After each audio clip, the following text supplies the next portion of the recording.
Good morning. This hearing will come to order. I thank my colleagues and Mr. Kennedy for being here today. Mr. Kennedy, congratulations on your nomination. Throughout this process, Mr. Kennedy, you have been accessible to members and staff on both sides of the aisle and have demonstrated strong commitment to fulfilling the responsibilities of this role. The Department of Health and Human Services oversees our nation's largest healthcare programs, providing coverage for nearly 2 in every 5 Americans. Improving Medicare, Medicaid, and CHIP, among other initiatives, presents challenges, especially in the face of a rapidly aging population, stubbornly high costs, and persistent barriers to access. However, this also provides us an opportunity to deliver bold, transformative solutions. As a committee, we share a commitment to advancing common sense, bipartisan policies that improve the delivery of health care in this country. This committee has worked to realign incentives in the prescription drug supply chain, to enhance access in rural communities, to expand the availability of telehealth and improve the broken clinician payment structure. Across these and other issues, I look forward to working with the administration to continue pursuing meaningful reforms that serve the American people more effectively and more efficiently. Too often, patients encounter a healthcare system that is disjointed and is a dysfunctional maze. Complex and bureaucratic chutes and ladders have become the norm. Meanwhile, even as healthcare spending climbs, outcomes across a range of conditions continue to decline. Mr. Kennedy, if confirmed, you will have the opportunity to chart a new and better course for the federal approach to tackling both the drivers and the consequences of our ailing healthcare system. Your commitment to combating chronic conditions that drive healthcare costs will be critical to our success. Prioritizing disease prevention and addressing the factors that fuel conditions such as diabetes, cardiovascular disease, metabolic disease, Alzheimer's disease, COPD, and cancer will save lives, reduce costs, and build a healthier, stronger country. Private sector breakthroughs from groundbreaking cancer medications to curative gene therapies also offer hope. But misguided government initiatives and market volatility risk eroding American leadership in life-saving R&D. Your advocacy for healthcare transparency has the potential to empower consumers across the country, promoting competition to enhance quality while cutting excessive spending for patients and for taxpayers. Today's hearing will provide a forum to hear more about your vision, particularly for the federal programs under this committee's jurisdiction. Mr. Kennedy, you represent a voice for an inspiring coalition of Americans who are deeply committed to improving the health and well-being of our nation. Regardless of political party, everyone in this room shares a common recognition that our current system has fallen short, as well as a common desire to make our country healthier. I look forward to today's conversation as well as your testimony, Mr. Kennedy. And now I recognize Senator Wyden for his opening remarks. Thank you very much, Mr. Chairman. The question before the Finance Committee this morning is whether Robert F. Kennedy should be trusted with the health and well-being of the American people. Committee staff have examined thousands of pages of statements, books, and podcast transcripts in a review of his record. The receipts show that Mr. Kennedy has embraced conspiracy theories, quacks, charlatans, especially when it comes to the safety and efficacy of vaccines. He has made it his life's work to sow doubt and discourage parents from getting their kids life-saving vaccines. It has been lucrative for him and put him on the verge of immense power. This is the profile of someone who chases money and influence wherever they lead even if that may mean the tragic deaths of children and other vulnerable people. Now, Mr. Kennedy is fond of saying he's not making recommendations about whether parents should vaccinate their children. He's just asking questions and giving people choices. It's a slippery tactic to dodge any real responsibility for his words and actions. And it is, in my view, absurd coming from somebody who's trying to win confirmation for a job that is entirely about making recommendations. These recommendations are going to have life or death consequences for the American people. Mr. Kennedy, if you are confirmed, your recommendations determine which vaccines senior citizens get for free through Medicare. Your recommendation will determine which vaccines are given to millions of kids. Peddling these anti-vaccine conspiracy theories as our chief health officer is going to endanger the lives of kids and seniors across the nation. Just look at what happened when Mr. Kennedy inserted himself into an anti-vaccination crisis in the island nation of Samoa. He traveled there himself to push his views and pour fuel on the fire of a measles outbreak that began due to low vaccination rates. In the end, 83 Samoans died, mostly kids, from a disease that is easily preventable. Americans cannot afford to import this experiment to our great nation.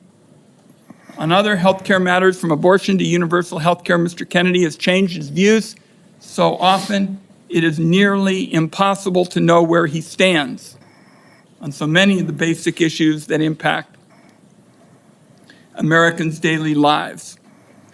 In a gobsmacking statement of irresponsibility, in November 2023, Mr. Kennedy said that he wanted to pause infectious disease research for 8 years.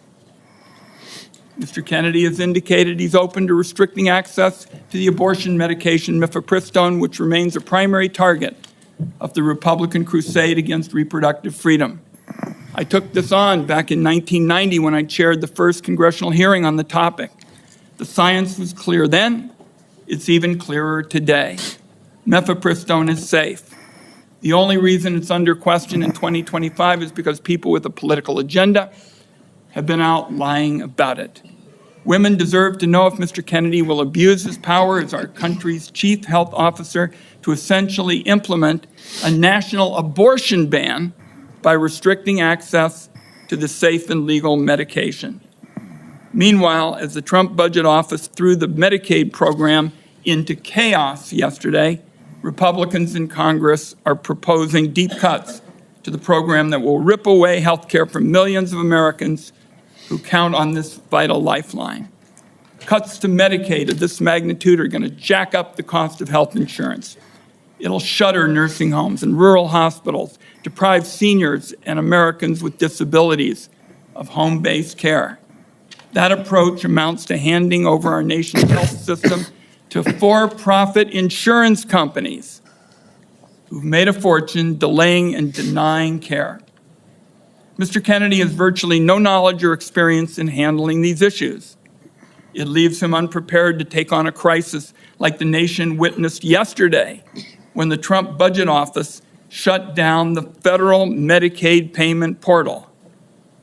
After a careful review of Robert F. Kennedy Jr.'s statements, actions, and views, materials that I have reviewed personally and closely, I've reached the conclusion that he should not be entrusted with the health and well-being of the American people. When he's taken every side of every issue, how can this committee and the American people believe he has anything to say? Let me close by saying I believe more strongly than ever, and I have specialized in healthcare during my time in public service, that we're at a turning point with regard to healthcare in America. there's one word to describe Americans' feelings towards the healthcare system, it's disillusioned. At every single turn, people feel like they're rolling a load of dice, loaded dice, when they try to get healthcare. Americans are justifiably angry, fed up, and tired of a system that puts profits over patients. Instead of debating meaningful ways to improve Americans' health care, now the committee is being forced to relitigate settled science about vaccines and whether or not the federal government should help Americans get affordable health care. I know where Democrats on this Finance Committee stand when it comes to an agenda to lower costs and improve care. I must say, I cannot say the same about the nominee sitting in front of me. And let me acknowledge, finally, Mr. Chairman, Terry Mills from Portland, Oregon, who is here to represent Nurses for America, and I'd like to enter a statement from her organization into the record at this time. Thank you, Mr. Chairman. Without objection. Thank you, Ranking Member Wyden. Mr. Kennedy, in a few moments you will be given the opportunity to make your opening statement and respond to these attacks and other questions that the members of this committee have. I would say that with regard to the attack on Medicaid that we just heard, that was a false attack. It's been proven false overnight. The Medicaid portal is operating efficiently today and was never intended to be shut down. Would the gentleman yield, since he's mentioned my name? There was a significant amount of time yesterday where there was bedlam across the country over the status of the Medicaid portals. I hope it's being corrected, but there were problems all through the day. There certainly were attacks yesterday. The problem has been clarified and the Medicaid portal is fully operational as we speak. Mr. Kennedy, before I turn the time over to you to share your opening statement, I would like to give you a brief introduction. The son of Senator Robert F. Kennedy and nephew of President John F. Kennedy, Robert Kennedy Jr. has been an advocate for consumers since 1985. After graduating from Harvard University, Mr. Kennedy studied at the London School of Economics and received his law degree from the University of Virginia Law School and a master's degree in environmental law from Pace University. He has founded 2 advocacy groups and has spent the last 40 years working to restore and protect children's health. He was a former independent candidate in the 2024 presidential election, and President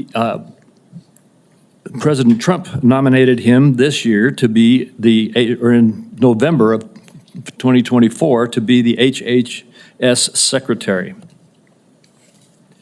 In announcing his nomination, President Trump stated, "Mr. Kennedy will restore these agencies to the traditions of gold standard scientific research and beacons of transparency and end the chronic disease epidemic and make America great and healthy again."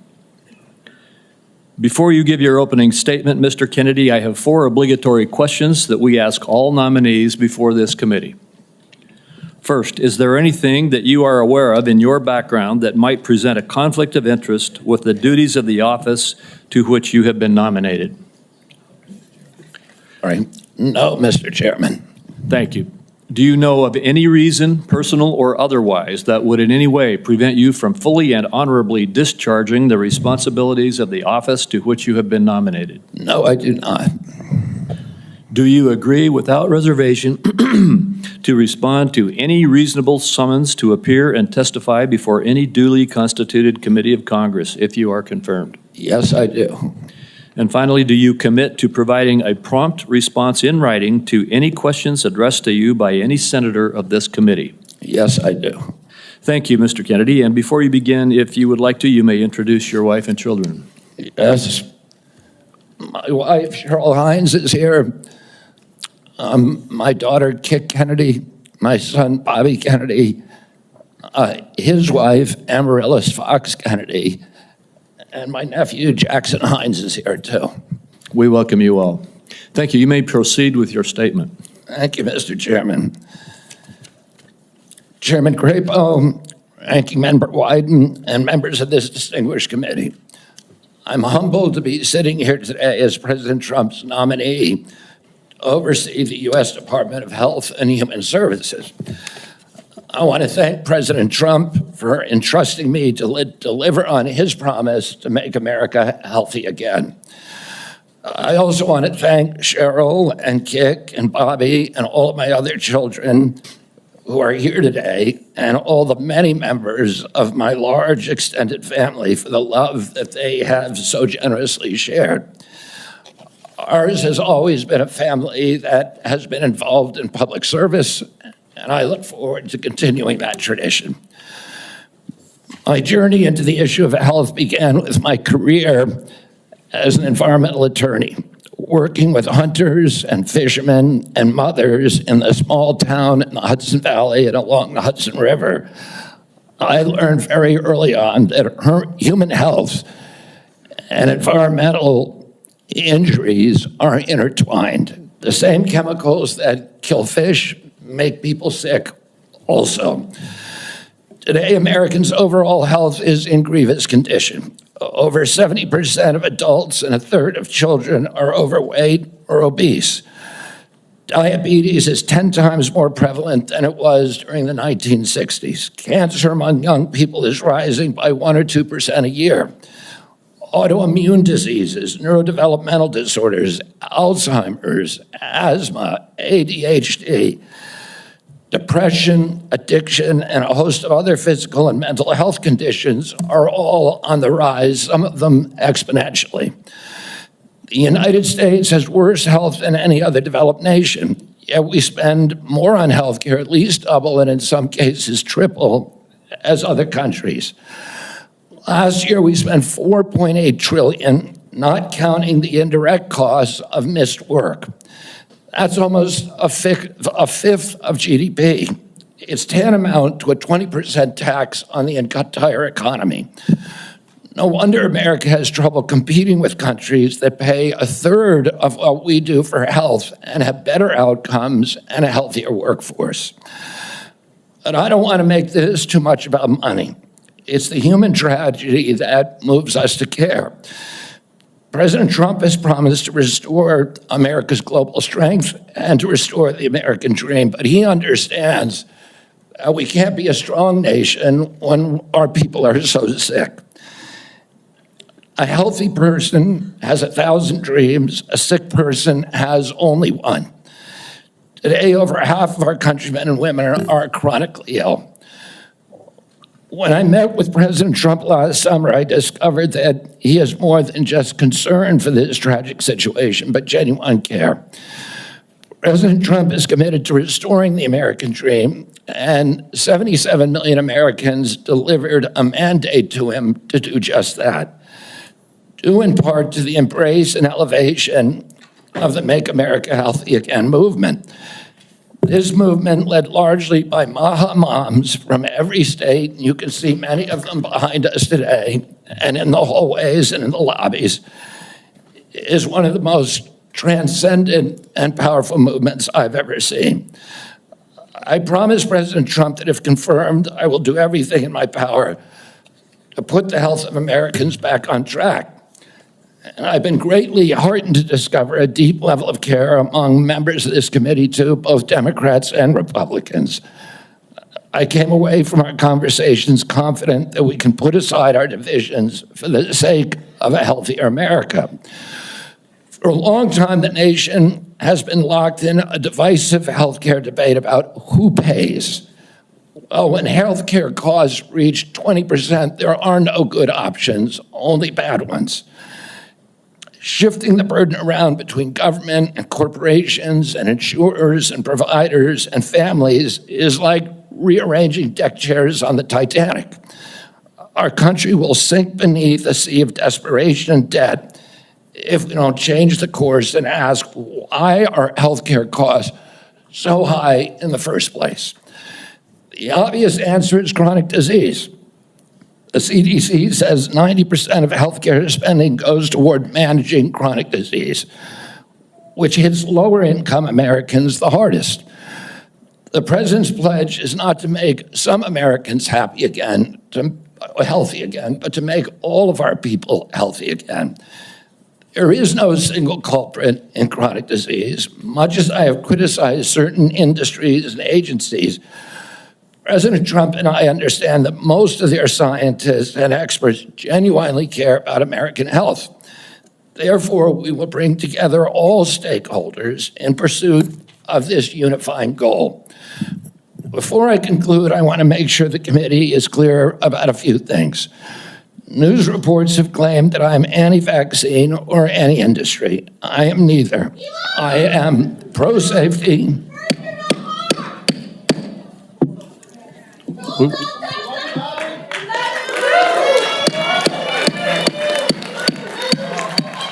We'll have order. Please proceed, Mr. Kennedy. I am pro-safety. I worked for years to raise awareness about the mercury and toxic chemicals in fish, and nobody called me anti-fish. And I believe that that vaccines play a critical role in healthcare.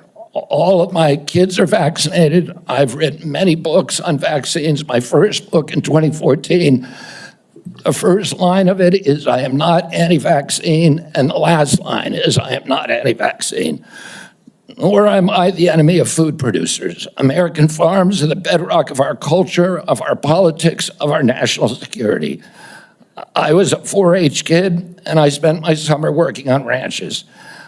I went to work with our farmers. I want to work with our farmers and food producers to remove burdensome regulations and unleash American ingenuity.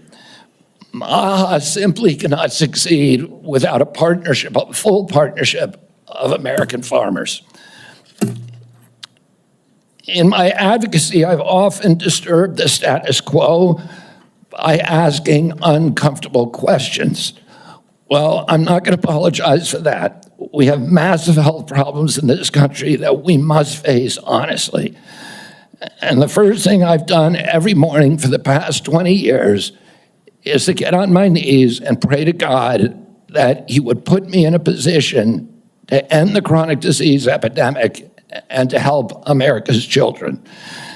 That's why I'm so grateful to President Trump for the opportunity to sit before you today and seek your support and partnership in this endeavor. I will conclude with a promise.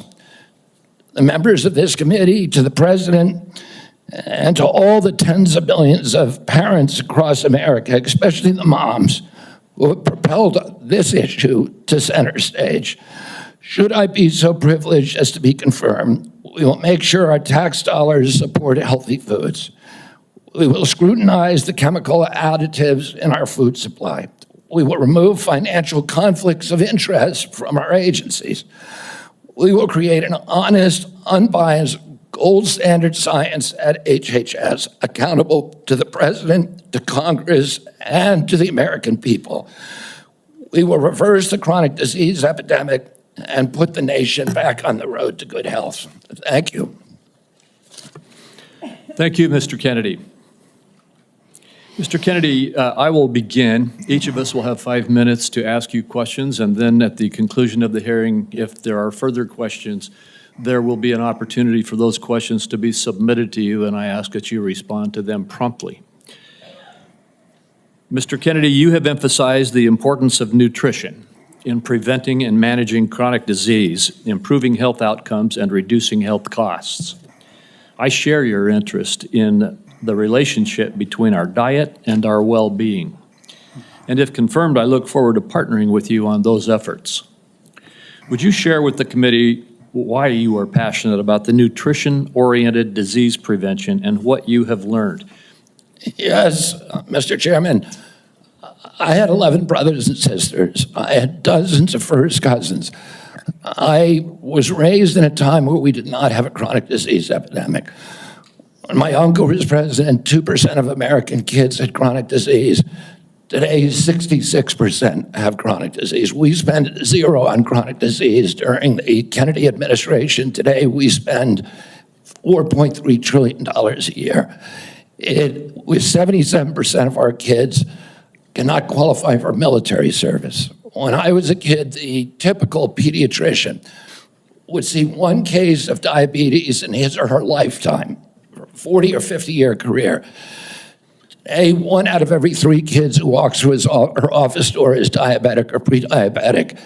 And the most recent data from NIH shows 38% of teens are diabetic or pre-diabetic. Autism rates have gone from 1 in 10,000 to 1 in 1,500, depending on what studies you look at. In my generation today, 70-year-old men, 1 in 34 in my kids' generation. We've seen this explosion of autoimmune disease, of allergic diseases.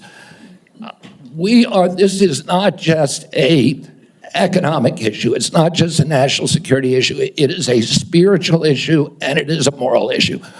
We cannot live up to our role as an exemplary nation, as a moral authority around the world, and we're writing off an entire generation of kids. Thank you very much. And if confirmed, how could we work together to integrate nutrition-based interventions into our healthcare programs like Medicaid and Medicare? Well, there are many ways that we can do that. The federal funding of the SNAP program, for example, and of school lunch programs could be a driver for helping kids. We shouldn't be giving 60% of the kids in school processed food that is making them sick. We shouldn't be spending 10% of the SNAP program on sugared drinks. So we have a direct ability to change things there. We also, in Medicaid and Medicare, we need to focus more on outcome-based medicine, on putting people in charge of their own health care, of making them accountable for their own health care so they understand the relationship between eating and getting sick. Most importantly, we need to deploy NIH and FDA to doing the research to understand the relationship between these different food additives and chronic disease so that Americans understand it and make sure that Americans are aware of it. I don't want to take food away from anybody. If you like a cheeseburger, a McDonald's cheeseburger, a Diet Coke, which my boss loves, and you should be able to get them. If you want to eat Hostess Twinkies, you should be able to do that. But you should know what the impacts are on your family and on your health. Thank you. Senator Wyden. Thank you very much, Mr. Chairman. Before I begin my questions, I'd like to start by entering into the record a letter the committee received from Ambassador Carolyn Kennedy outlining what she believes is Mr. Kennedy's lack of personal fitness for the office. Without objection. Mr. Kennedy, you have spent years pushing conflicting stories about vaccines. You say one thing, and then you say another. In your testimony today under oath, you denied that you were anti-vaccine. But during a podcast interview in July of 2023, you said, quote, "No vaccine is safe and effective." In your testimony today, in order to prove you're not anti-vax, you note that all your kids are vaccinated. But in a podcast in 2020, you said, and I quote, "You would do anything, pay anything to go back in time and not vaccinate your kids." Mr. Kennedy, all of these things cannot be true. So, are you lying to Congress today when you say you are pro-vaccine? Or did you lie on all those podcasts? We have all of this on tape, by the way. Yeah, Senator, as you know, because it's been repeatedly debunked, that statement that I made on the Lex Friedman podcast was a fragment of the statement. He asked me, and anybody who actually goes and looks at that podcast and will see this, he asked me, are there vaccines that are safe and effective? And I said to him, some of the live virus vaccines are. And I said, there are no vaccines that are safe and effective, and I was going to continue for every person. Every medicine has people who are sensitive to them, including vaccines. Right, so he interrupted me at that point. I've corrected it many times, including on national TV. You know about this, Senator Wyden, so bringing this up right now is dishonest. let's be clear about what you've actually done then, since you want to deny your statements. For example, you have a history of trying to take vaccines away from people. In May of 2021, you petitioned the Food and Drug Administration to not only block Americans from having access to the COVID vaccine, but to prevent any future access to the life-saving vaccine. Are you denying that? Your name is on the petition.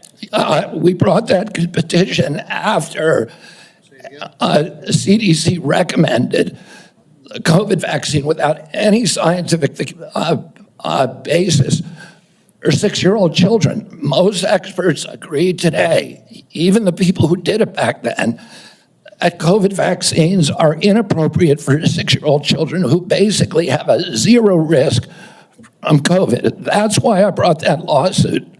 I don't want to, I want to emphasize Mr. Kennedy, the facts.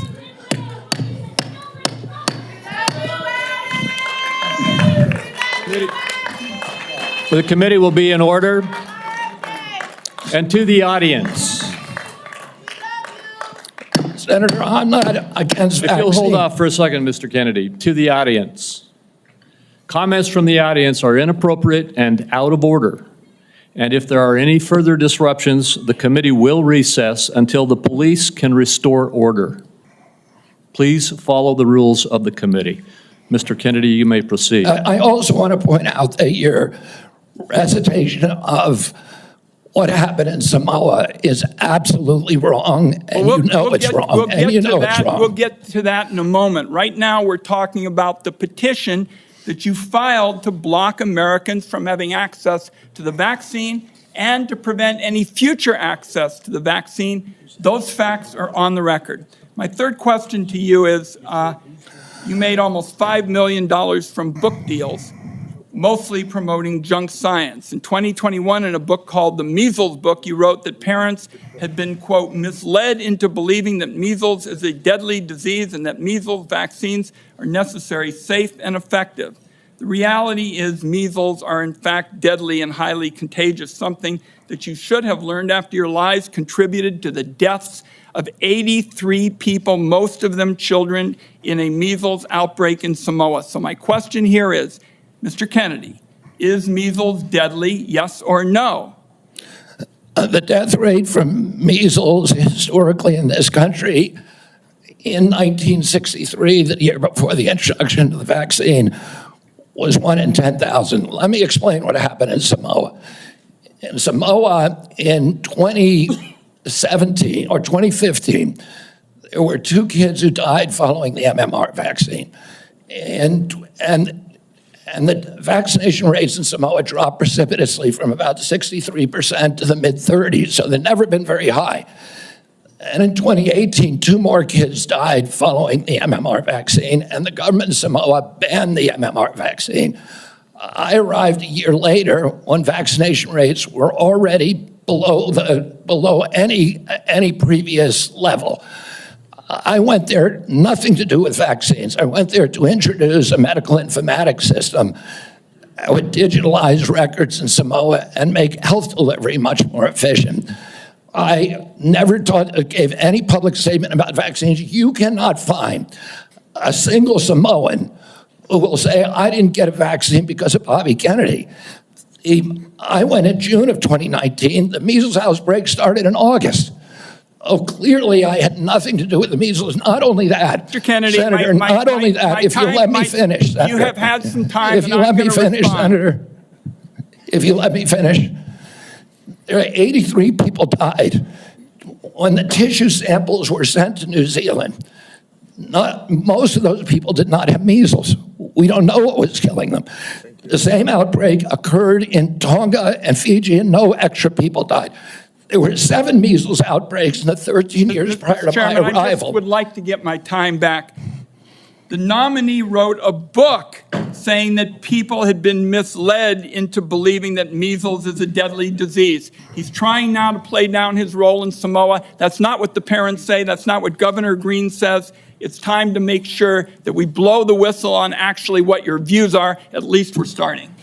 We need to move Senator, on. I support the measles vaccine. I support the polio vaccine. I will do nothing as HHS secretary makes it difficult or discourages people from taking either of those Anybody vaccines. who believes that ought to look at the measles book you wrote saying parents have been misled into believing that measles is a deadly disease. That's not true. We need to move on. Senator Grassley. Welcome. I'm going to do like I did in my office. I'm just going to make some points to you. I got about 7 I want to quickly get done. And then at the end, I'm going to ask if you disagree with anything I say and then address those things you disagree with. I'll make sure I save time for you to do that. A key responsibility of each member of Congress is oversight. Oversight allows us to hold bureaucrats accountable to the rule of law, and it helps keep faith with taxpayers. I expect HHS to provide timely and complete responses to congressional oversight. Number 2, PBMs, something you and I discussed in our office. I've been working to hold pharmacy benefit managers accountable in order to lower prescription drug prices. I expect you to work with us to hold PBMs accountable, and that may even asking your support for legislation that's before the Congress. Drug pricing. Senator Durbin and I have for a while been trying to get a bill passed that requires price disclosures on TV ads for prescription drugs. Knowing what something costs before buying it is just common sense. President Trump tried to do this by regulation in his first term. Vice President Vance co-sponsored our bill last Congress. I ask you to support this bill, or if you can do it by regulation, to do it by regulation. On rural health care, the previous administration dragged its feet in opening up slots for rural community hospital demonstration programs. It also ignored concerns from rural pharmacies when implementing changes to Medicare Part D, and ignored rural needs when it comes to distributing physician residency slots. I expect you to prioritize rural Americans' health care needs. On agriculture, in our meeting earlier this month, we talked at length about agriculture. You prefaced the conversation by saying you will not have jurisdiction over these issues. I expect you to leave agricultural practice regulations to the proper agencies, and for the most part, that's USDA and EPA. On dietary guidelines, I've sent letters to the Secretaries of Agriculture at HHS requesting that they provide information regarding conflicts of interest on the Dietary Guideline Advisory Committee to increase transparency. I expect you to provide Congress with confidential financial disclosures from the Advisory Committee before finalizing dietary guidelines, so we know that nobody has a vested interest in it, is having undue influence. Lastly, HHS, Office of Refugee Resettlement Oversight. Last year, I expanded my investigation into HHS's Office of Refugee Resettlement. I wrote 24 contractors and grantees whose job it is to place unaccompanied children with sponsors. In many cases, children have been placed with improper vetted sponsors, placing them at risk of trafficking. The Biden administration's HHS directed these taxpayer-funded contractors and grantees to not respond to my inquiry. This is obstruction by the executive branch. I expect you to produce to me the records and data I've requested and instruct HHS contractors to fully cooperate with my investigation. I also expect HHS to not retaliate against any whistleblowers, including those who identify ORR's failures in vetting sponsors of unaccompanied. You got 45 seconds to respond if you want to. I agree with all of those provisions, Senator. My approach to administration HHS will be radical transparency.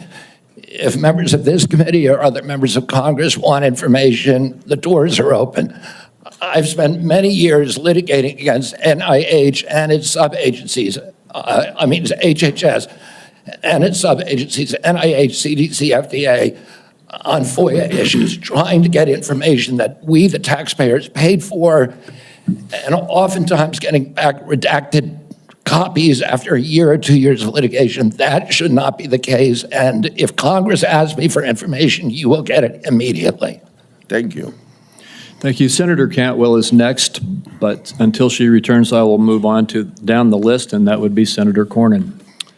Mr. Kennedy, welcome to you and your family, and congratulations. I appreciate Senator Grassley raising the issue of the Office of Refugee Resettlement within the auspices of Health and Human Services. I think this may surprise people, but that's actually the responsibility of HHS, the Office of Resettlement Relocation. Under the previous administration, as Senator Grassley alluded, there were roughly 500,000 children, unaccompanied minors, that were placed with sponsors in the interior of the United States. The previous administration took the position that it was not the federal government's responsibility once these children were placed with these sponsors. But the New York Times, in a series of investigative stories, pointed out that tens of thousands of these children, when they tried to follow up and find out how they were doing, whether they were going to school, whether they were being trafficked or abused, there was no answer, and they took the position it was not their responsibility. So I look forward to working with you to find those children and to make sure that they're not being abused. Millions of Americans are experiencing mild to moderate mental health and substance abuse issues, yet many struggle with timely and effective access. Primary care physicians are most likely to be seeing these individuals as opposed to a specialist, and it makes it important that these individuals, primary care physicians, be trained in patient-centered care, which would strengthen the integration of behavioral health care with primary care services. Is this something that you are concerned about, something you'd be willing to work with us on in order to implement? Yes, Senator, and let me just reassure you that President Trump has personally spoken to me about locating those 300,000 children who disappeared over the last 4 years. I don't think anybody has a fully accurate number, but it's hundreds of thousands, I agree. And many of them we know have been sex trafficked and childhood slavery, and it is a blight on America's moral authority, and we need to find those kids. In terms of addiction services and substance abuse services, this is a priority for me. It was a priority for me when I was running for president during my campaign. I was a heroin addict for 14 years. I've been 42 years in recovery. I go to 12-step meetings every day, so I hear the stories every day. And I hear the many stories about denial of, or the barriers to access to care. And we need to improve that. And to answer specifically to your question, I think we can do that through GME, which is a program that is funded by HHS, that is the largest funder for medical school students. And that's one of the things for primary care physicians should understand addiction care. Addicts almost always go through a cycle where there is a moment where they hit periodic bottoms where they're ready to go into treatment. But it's fleeting and it's momentary. And we have that opportunity to save their lives. And then if we miss that little short window, they're off to the races again. I appreciate your answer. Our time is short. Let me get to one more question that I think is very important. Under the first Trump administration, the number of people receiving HIV treatment in Africa through the President's Emergency Plan for AIDS Relief, otherwise known as PEPFAR, it increased, this is during the first Trump administration, from 13 million people to 18 million people across 50 countries, primarily in Africa. Africa has about 1.3 billion people today, or in 2021, it's projected to have 2.5 billion people by 2050, or 25% of the global population. In 2020, PEPFAR reported that 2.8 million babies were born without HIV. That was something that would not have happened but for the PEPFAR program. So it has simply been one of the most successful public health programs in the world and saved approximately 26 million lives.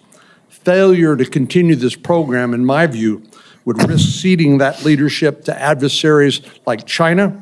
And I'd like to know whether you support the objectives and goals of PEPFAR, and would you work with me and my colleagues to make sure that this program continues to provide life-saving antiviral drugs to people who are most in need? I absolutely support PEPFAR, and I will happily work with you to strengthen the program. Thank you. Senator Bennett. Thank you, Mr. Chairman. Thank you, Mr. Kennedy, for being here this morning. And I think that, Mr. Chairman, we are truly through the looking glass this morning here in the U.S. Senate, and this committee is being asked to fulfill a really important responsibility, which is to decide whether to confirm Mr. Kennedy to one of the most important health care jobs in America. And the reason I think it's so important is for many of the reasons you said in your opening statement, which is that we live in the richest country in the world, and we have some of the worst health outcomes of any industrialized country in the world.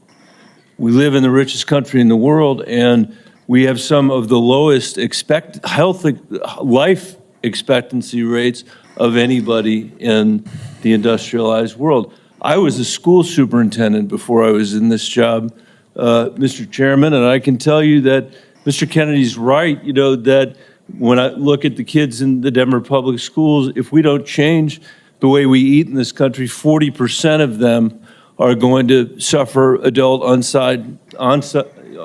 diabetes as a result of their diet. And we're, as I said, spending more than any other country in the world, and our families, every single person's constituents in this Senate are facing chronic shortages when it comes to health care. My friend from Texas, Senator Cornyn, has been a champion on mental health care. We have an epidemic, as he knows, across this country in mental health care, partly because of what the massive social media platforms that were sitting behind the President of the United States have inflicted on our children for their profit in the last decade or so. So we have no shortage of challenges to confront, and I even agree with some of the diagnosis of Mr. Kennedy. What is so disturbing to me is that out of 330 million Americans, we're being asked to put somebody in this job who has spent 50 years of his life not honoring the tradition that he talked about at the beginning of this conversation, but peddling in half-truths, peddling in false statements, peddling in theories that, create doubt about whether or not things that we know are safe are unsafe. Not that every vaccine in America is unsafe, not that you can't possibly have an adverse reaction, but that parents and children in my old school district and school districts all over this country would be better off not getting vaccinated than getting vaccinated.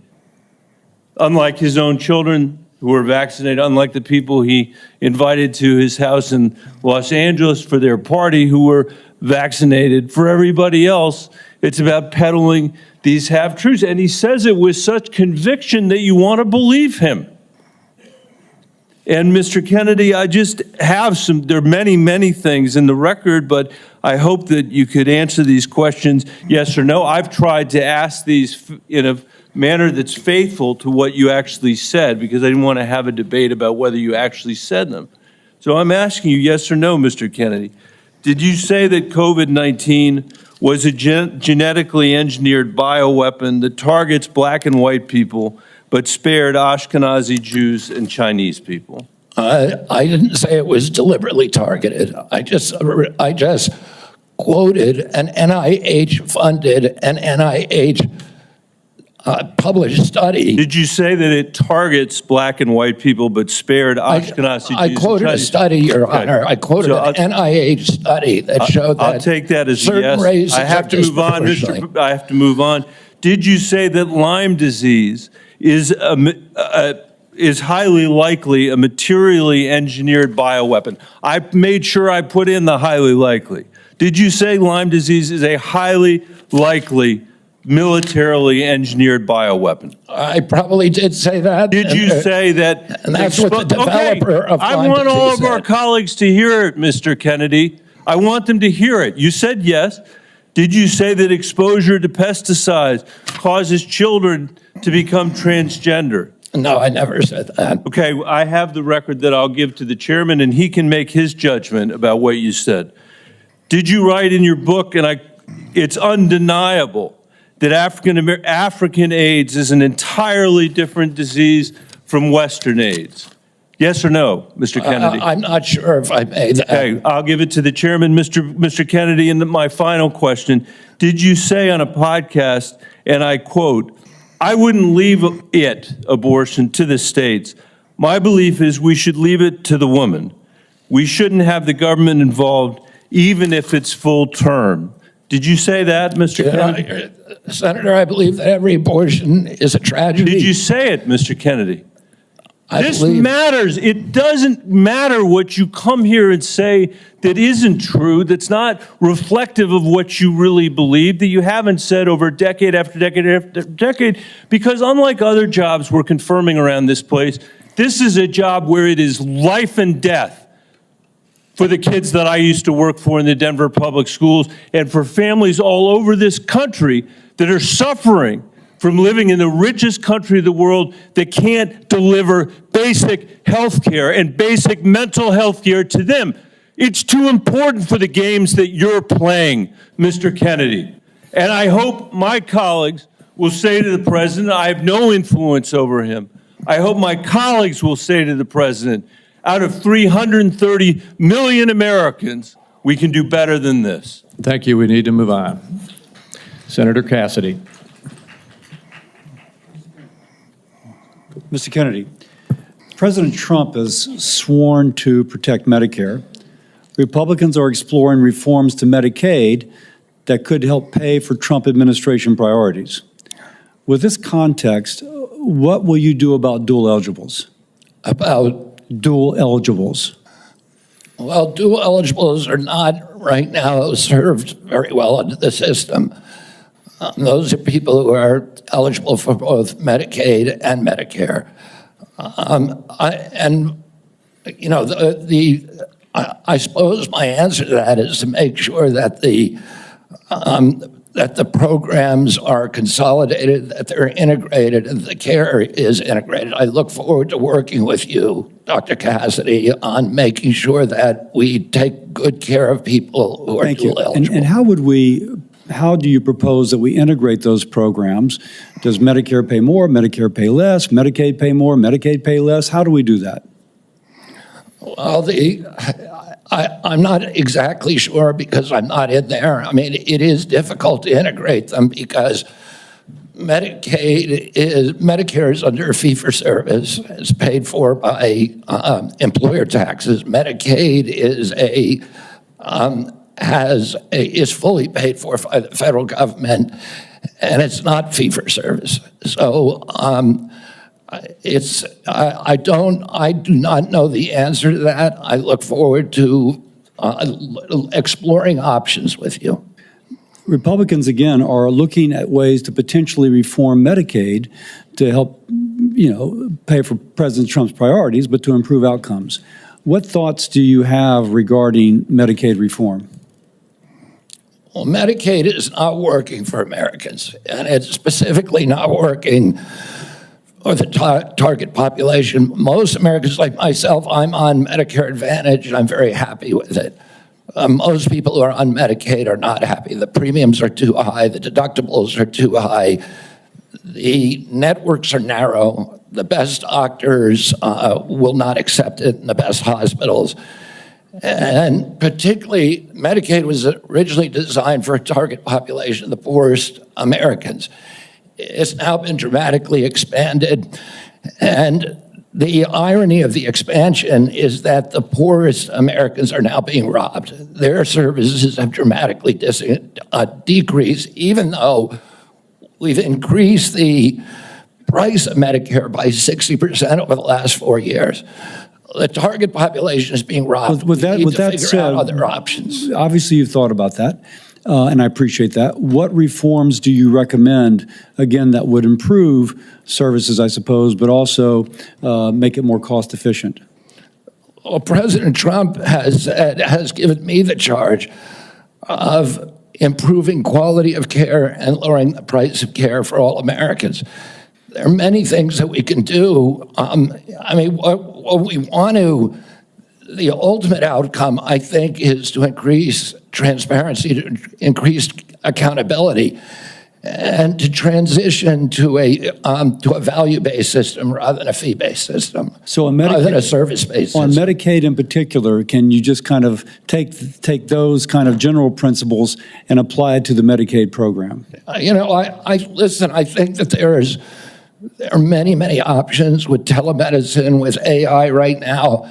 And, you know, there's including direct primary care systems. We're seeing that movement grow across the country. There's one of the largest providers. So going back to Medicaid though, and speaking of these specific advances, what reforms are you proposing with these ideas vis-a-vis Medicaid? Well, I don't have a broad proposal for dismantling the program. Of course not saying that. I think what we need to do is we need to experiment with pilot programs in each state. We need to keep our eye on the ultimate goal, which is value-based care, which is transparency, accountability, access. And one more thing, going back to Medicare, you mentioned you're an MA. You mentioned earlier the Medicare fee-for-service. Do you have any kind of thoughts as to whether or not patients on fee-for-service should move into MA, or how should we handle that? Whether patients who are on Medicare and fee-for-service. traditional Medicare, Yes. that's their choice right now. Well, I mean, we have, I think, 32 million Americans, or 30 million Americans on Medicare, on traditional Medicare, and then another 34 on Medicare Advantage, roughly half and half. And I think more people would rather be on Medicare Advantage because it offers very good services, but people can't afford it. It's much more expensive. Oh, in answer to your first question, there are all kinds of exciting things that we can be doing, including cooperatives, which President Trump has supported, including health savings accounts, which President Trump has supported. All of these things to make people more accountable for their own health. And so we'd bring the cooperatives and the health savings accounts into Medicare and Medicaid? Exactly. We try to increase those, the use of those, and to direct primary care, to continue to transition into a value-based program that is private. Americans don't, by and large, do not like the Affordable Care Act. People are on it. They don't like Medicaid. They like Medicare. And they like private insurance. We need to listen to what they would prefer to be on private insurance. Most Americans, if they can afford to be, will be on private insurance. We need to figure out ways to improve care, particularly for elderly, for veterans, for the poor in this country.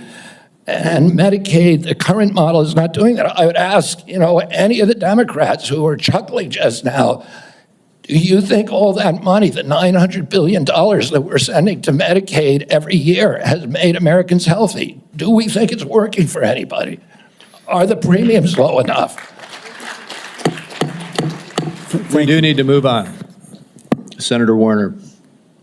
Well, I got to tell you, for literally hundreds of thousands of Virginians, Medicaid is what prevents them from health crises on a daily and weekly basis. And some imaginary new plan And if there was a new plan that was to be the basis of what Trump was going to do in repealing Obamacare, I would have thought by now we'd have seen it.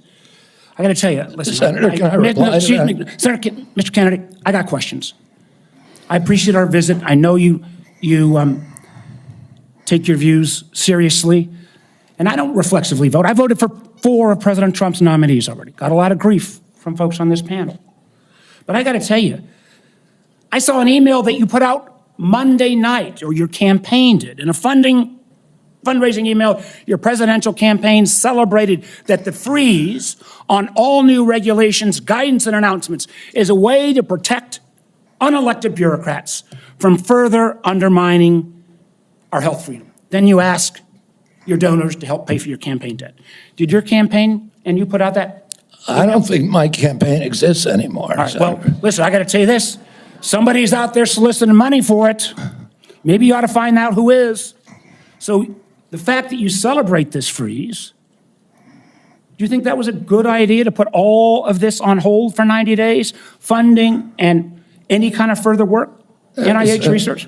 As Chairman Crapo pointed out. I'm not asking for, I love Mike Crapo. I'm asking you. You're up for a very, very important position. As he pointed out, Senator, the portals that were closed were not closed as a result of the Trump Let me just tell you, I'd like you to explain, excuse me, sir, I'd like you to explain to a domestic violence center in Richmond that's saying because this freeze, they may have to close down, where those battered women to go. Or a rural nonprofit I've got in the Shenandoah Valley who's saying that freeze is going to potentially shut down their ability to operate. So I guess if you deny or don't know what your campaign's sending on, you don't know if you raised a lot of money Monday night. I'm saying that the Trump administration you don't know if you raised a lot of money. The Trump administration has made clear that it does not want to freeze benefits for any Americans under Medicaid or Medicare, and I do not want to dismantle Medicaid. The freeze is affecting beyond Medicare and Social Security. I would hope you would have known that to be able to answer some of this. Now, you've said publicly you want to immediately get rid of 600 NIH workers on day one. When we had our meeting, you said you'd actually like to get rid of 2,200 people from HHS.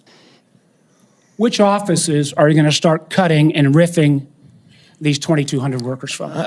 Senator, there's 200 political appointees that are changed during every administration. So if you got rid of those 200 political appointees, you're not going to replace them with your political appointees?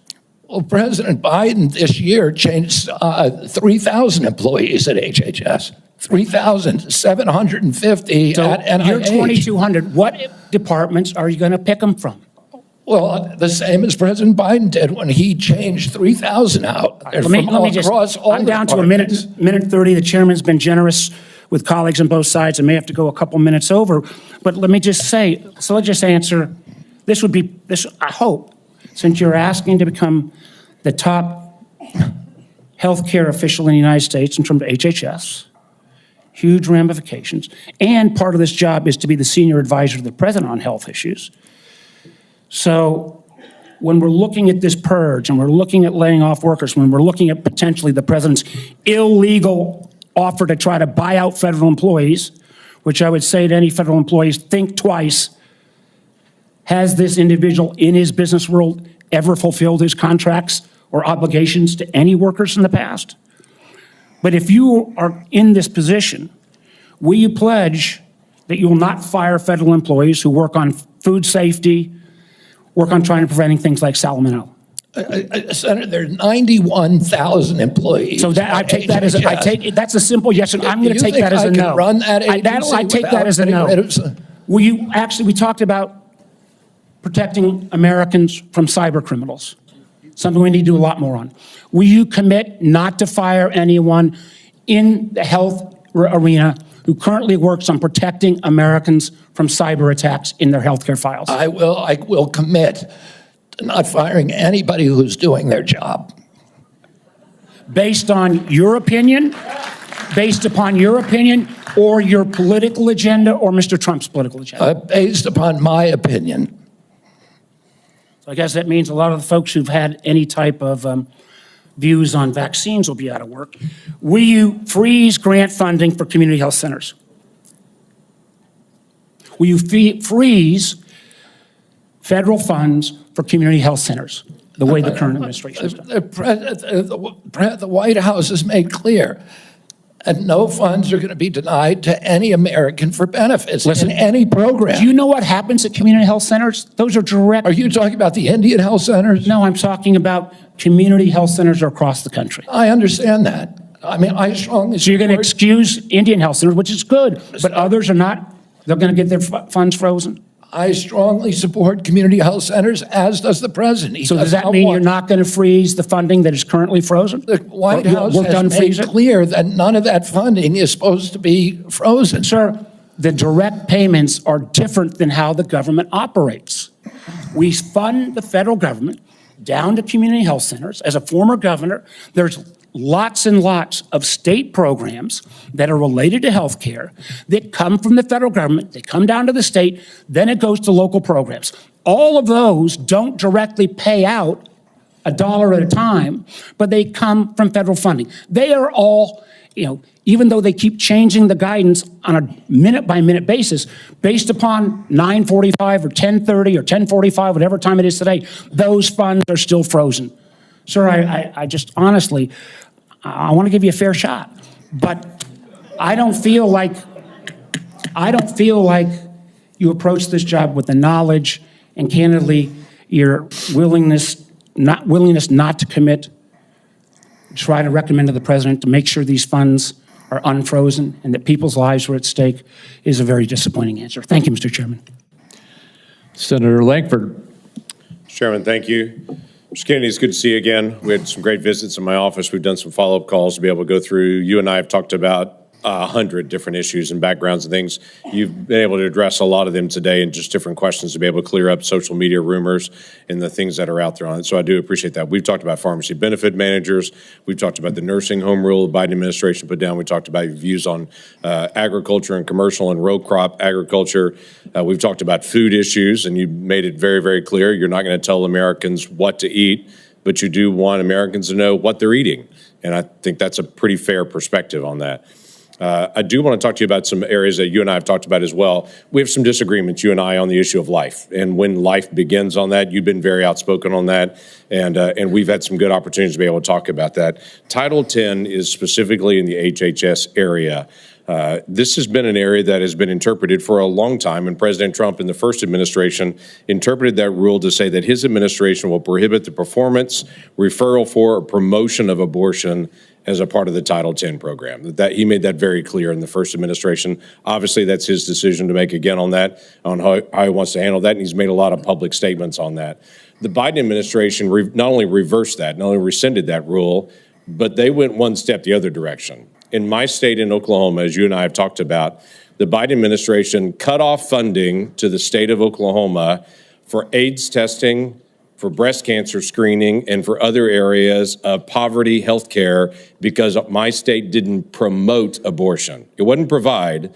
If my state wouldn't promote abortion in the state, we got cut off for federal funds for AIDS testing and for other things. My simple question to you is, how are you going to handle Title 10 on that? I saw how President Biden handled that in the punitive measures that came on my state for those that are in rural health care. How are you going to handle Title 10? I'm going to support President Trump's policies on Title 10.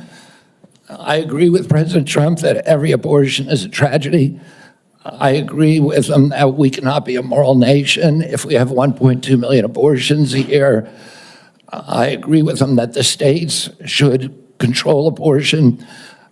President Trump has told me that he wants to end late-term abortions, and he wants to protect conscience exemptions, and that he wants to end federal funding for abortions here or abroad. That's Title 10. I serve at the pleasure of the president. I'm going to implement his policies. Thank you for that. President Biden, when he came in, immediately closed down the Office of Civil Rights and Conscience Protections within HHS. There's a statement that's come out recently that he's going to reopen that office again to be able to protect the civil rights of Americans. One of the things that Javier Becerra did immediately when he came into HHS was conscience protections for medical professionals that were being compelled against their conscience to perform medical procedures that violated their conscience. Javier Becerra stepped in immediately into HHS and withdrew that and said, no, the federal government will tell you what you believe about these issues. You don't have conscience protections anymore, and refuse to protect those folks. Will you step in and say that healthcare individuals have the right of conscience again, as the federal law allows? Yeah, I mean, the first thing that occurs to me when you ask that question is what patient would want somebody doing a surgery on them that, believes that the surgery is against their conscience being forced to perform that? I don't know anybody who would want to have a doctor performing a surgery that the doctor is morally opposed to. Listen, I came from a family that was split on life and choice. I have cousins today who believe that abortion at any stage is equivalent to homicide. Now, there are other people who believe the opposite. But the good thing in my family that I really loved is that we were able to have those conversations and respect each other. And I wish that we could do that nationally. And if forcing somebody to participate in a medical procedure as a provider that they believe is murder does not make any sense to me. We need to welcome diversity in this country. We need to respect diversity, and we need to respect each other when we have different opinions and not force our opinions on other people. Yeah, thank you for that. The FDA, under the Biden administration, changed the rules for the chemical abortion drug and said you no longer need to see a physician. So if you have an ectopic pregnancy or all kinds of, don't even go anymore to see a physician. But they also changed an area that has been something that's been very particular. You've talked about a lot, and that's transparency. They changed the position and said, don't tell us if there's a side effect on this drug unless she dies. But other than that, don't tell us anymore. Literally, don't give transparent information to the American people or to the women who take this drug anymore. We don't want that reported. My question to you is, will FDA move to be able to actually give transparency to the American people and to say, this drug is no different than any other drug. We're not going to protect it just because it's political for some folks. People should know side effects on this drug, and there should be reporting. Yeah, I mean, it's against everything we believe in this country that patients or doctors should not be reporting adverse events. We need to know what adverse events are. We need to understand the safety of every drug, mifepristone and every other drug. And President Trump has made it clear to me that one of the things, he is not taking a position yet on mifepristone, a detailed position, but he's made it clear to me that he wants me to look at safety issues. And I'll ask NIH and FDA to do that. Thank you. Senator Whitehouse. Thank you, Chairman. Mr. Kennedy, I only have 5 minutes with you, and I've got a lot of experience with CMS, so you're just going to have to listen. 2 things. One, if you want to move from advocacy to public responsibility, Americans are going to need to hear a clear and trustworthy recantation of what you have said on vaccinations, including a promise from you never to say vaccines aren't medically safe when they in fact are, and making indisputably clear that you support mandatory vaccinations against diseases where that will keep people safe. You're in that hole pretty deep. We've just had a measles case in Rhode Island, the first since 2013. And frankly, you frighten people. 2, I want to air harms that Rhode Island has experienced from a remorseless, senseless CMS bureaucracy. CMS has for years maintained a reimbursement system that the bureaucracy could never explain, never justify, that persistently pays Rhode Island providers less than neighboring Massachusetts and Connecticut providers. A differential of 23 and 26% in our regional healthcare market. The Pending Ahead program can begin to remedy this, at least for value-based care, and it must. There has to be payment parity in the region. Rhode Island's healthcare system is bleeding out because we aren't paid what neighboring hospitals and doctors are paid. And the one act CMS took on this years ago was to make it worse. The CMS bureaucracy has also attacked one of the best accountable care organizations in the country, Rhode Island's Integra Family Doctors. Tried to throw them off the shared savings program because they said Integra, years ago, briefly, fell 137 patients short of the 5,000 patients that ACOs need. CMS wouldn't listen until a court found that to be unjustified, likely illegal, irreparable harm to this high-performing ACO and its patients, and contrary to the public interest. That must stop. Last, CMS has refused to approve waivers granted elsewhere for Rhode Island from rules that are stupid for Medicare patients who are nearing the end of their days. Here's what families see. Granny is home dying. She needs to transfer to a nursing home, and Medicare insists on putting her 3 days and 2 nights in a hospital. Expensive, frightening to Granny and the family, and stupid. Granny's home dying and can't get palliative and curative care together. Inhumane and stupid. Granny's home dying and can't get home care if she can still get out into the yard or be driven to see the shore, to see Narragansett Beach, say, one more time, to recall childhood memories before she dies. Inhumane and stupid. Granny's home dying and the family's exhausted. And the respite care benefit is not to send a nurse or a caregiver, but to stuff Granny in an ambulance and haul her off to a hospital. Some respite.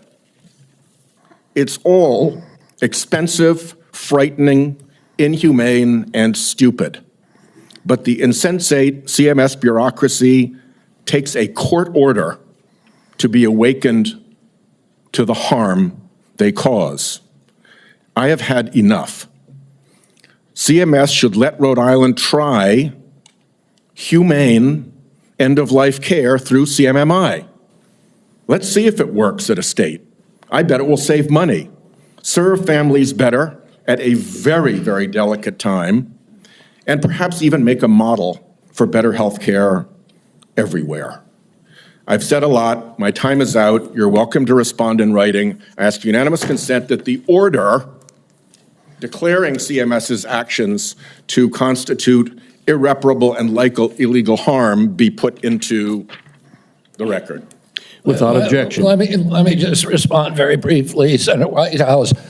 I'm an implacable enemy of tyrannical, insensate bureaucracies and stupid rules, and I will work with you to make CMS responsive to the needs of Rhode Island and to remedy those disparities that you talk about. I am familiar with the Integra Health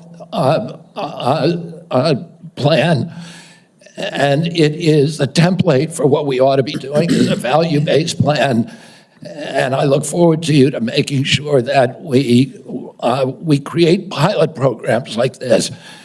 Unfortunately, Mr. Chairman, reproduced around the country. Unfortunately, Mr. Chairman, one of the things I've learned in my tenure in the Senate is that a nominee saying that they're willing to work with me amounts to exactly zero. We need to get this fixed. Thank you. Well, I guess at that point then we will move on to Senator Daines. Mr. Chairman, thank you. Mr. Kennedy, I'm glad to see you here this morning.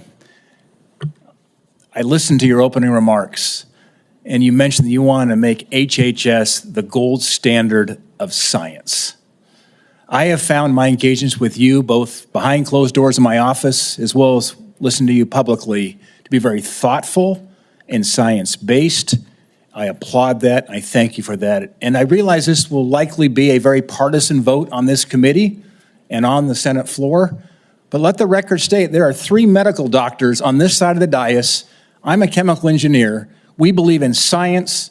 I'm thankful that you do too, and you made that comment in your opening remarks. I want to talk about agriculture for a moment. We talked about our common love for Montana. You've been to Montana many times. It's a wonderful state. A lot of folks have discovered it. They watch the show Yellowstone, and people are coming and moving into our state, but it's an amazing place. But as you know, agriculture is our top economic driver in Montana. We produce some of the highest quality crops, the best livestock in the country and the world. Our farmers and our ranchers are truly some of the most effective environmental stewards in ensuring we have a safe food supply chain in the world. I share your view that protecting the integrity and safety of our food supply is of utmost importance.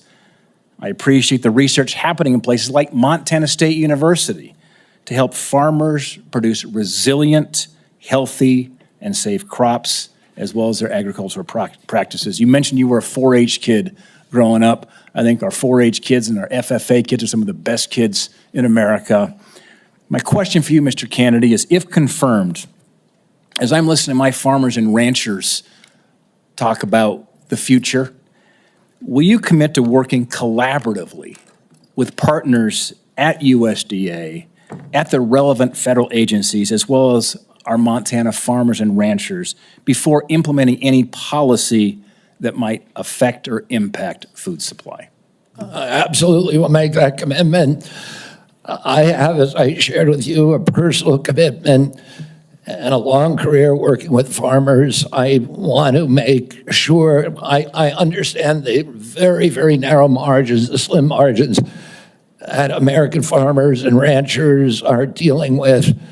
And I don't want, under my watch, a single farmer to have to leave his farm for economic reasons or for regulatory or bureaucratic reasons while I serve, if I'm privileged to serve, to be confirmed as HHS Secretary. Even more important, President Trump has a very, very strong commitment to farmers.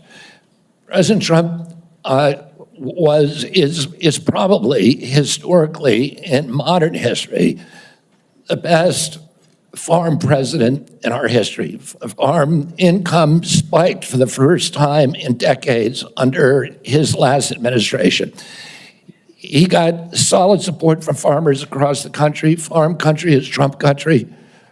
Farmers across the country supported him during this election.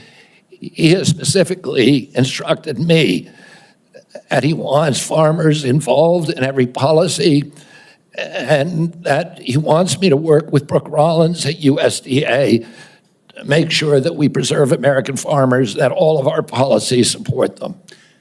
Mr. Kennedy, thank you. And if confirmed, I look forward to having you and Brooke Rollins out to Montana to spend some time with you. You our have farmers. my commitment to come there anytime, particularly during ski season or hunting season. Deal. I want to shift gears for a moment. As we discussed in the meeting we had in my office, mifepristone was approved in 2000. The FDA has been under scrutiny and brought to court for failure to properly assess this drug, as well as subsequent deregulations Senator Langford described that have occurred over the past 25 years.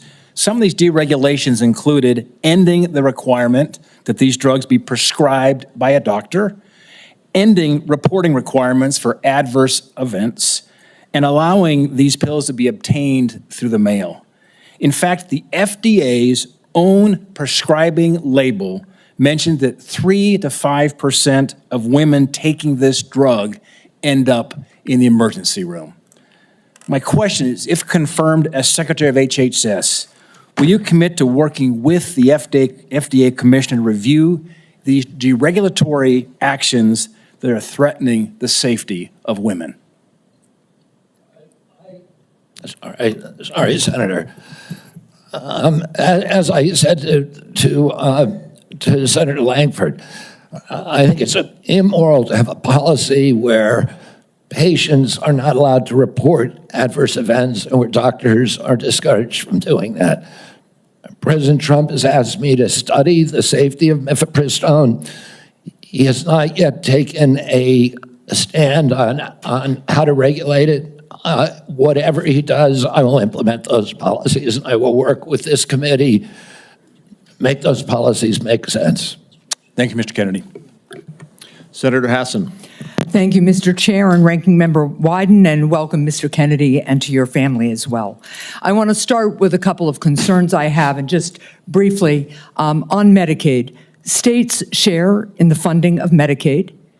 Millions of disabled children in this country are alive because of Medicaid. Millions of people with addiction in this country are in recovery because of the services provided to them by Medicaid.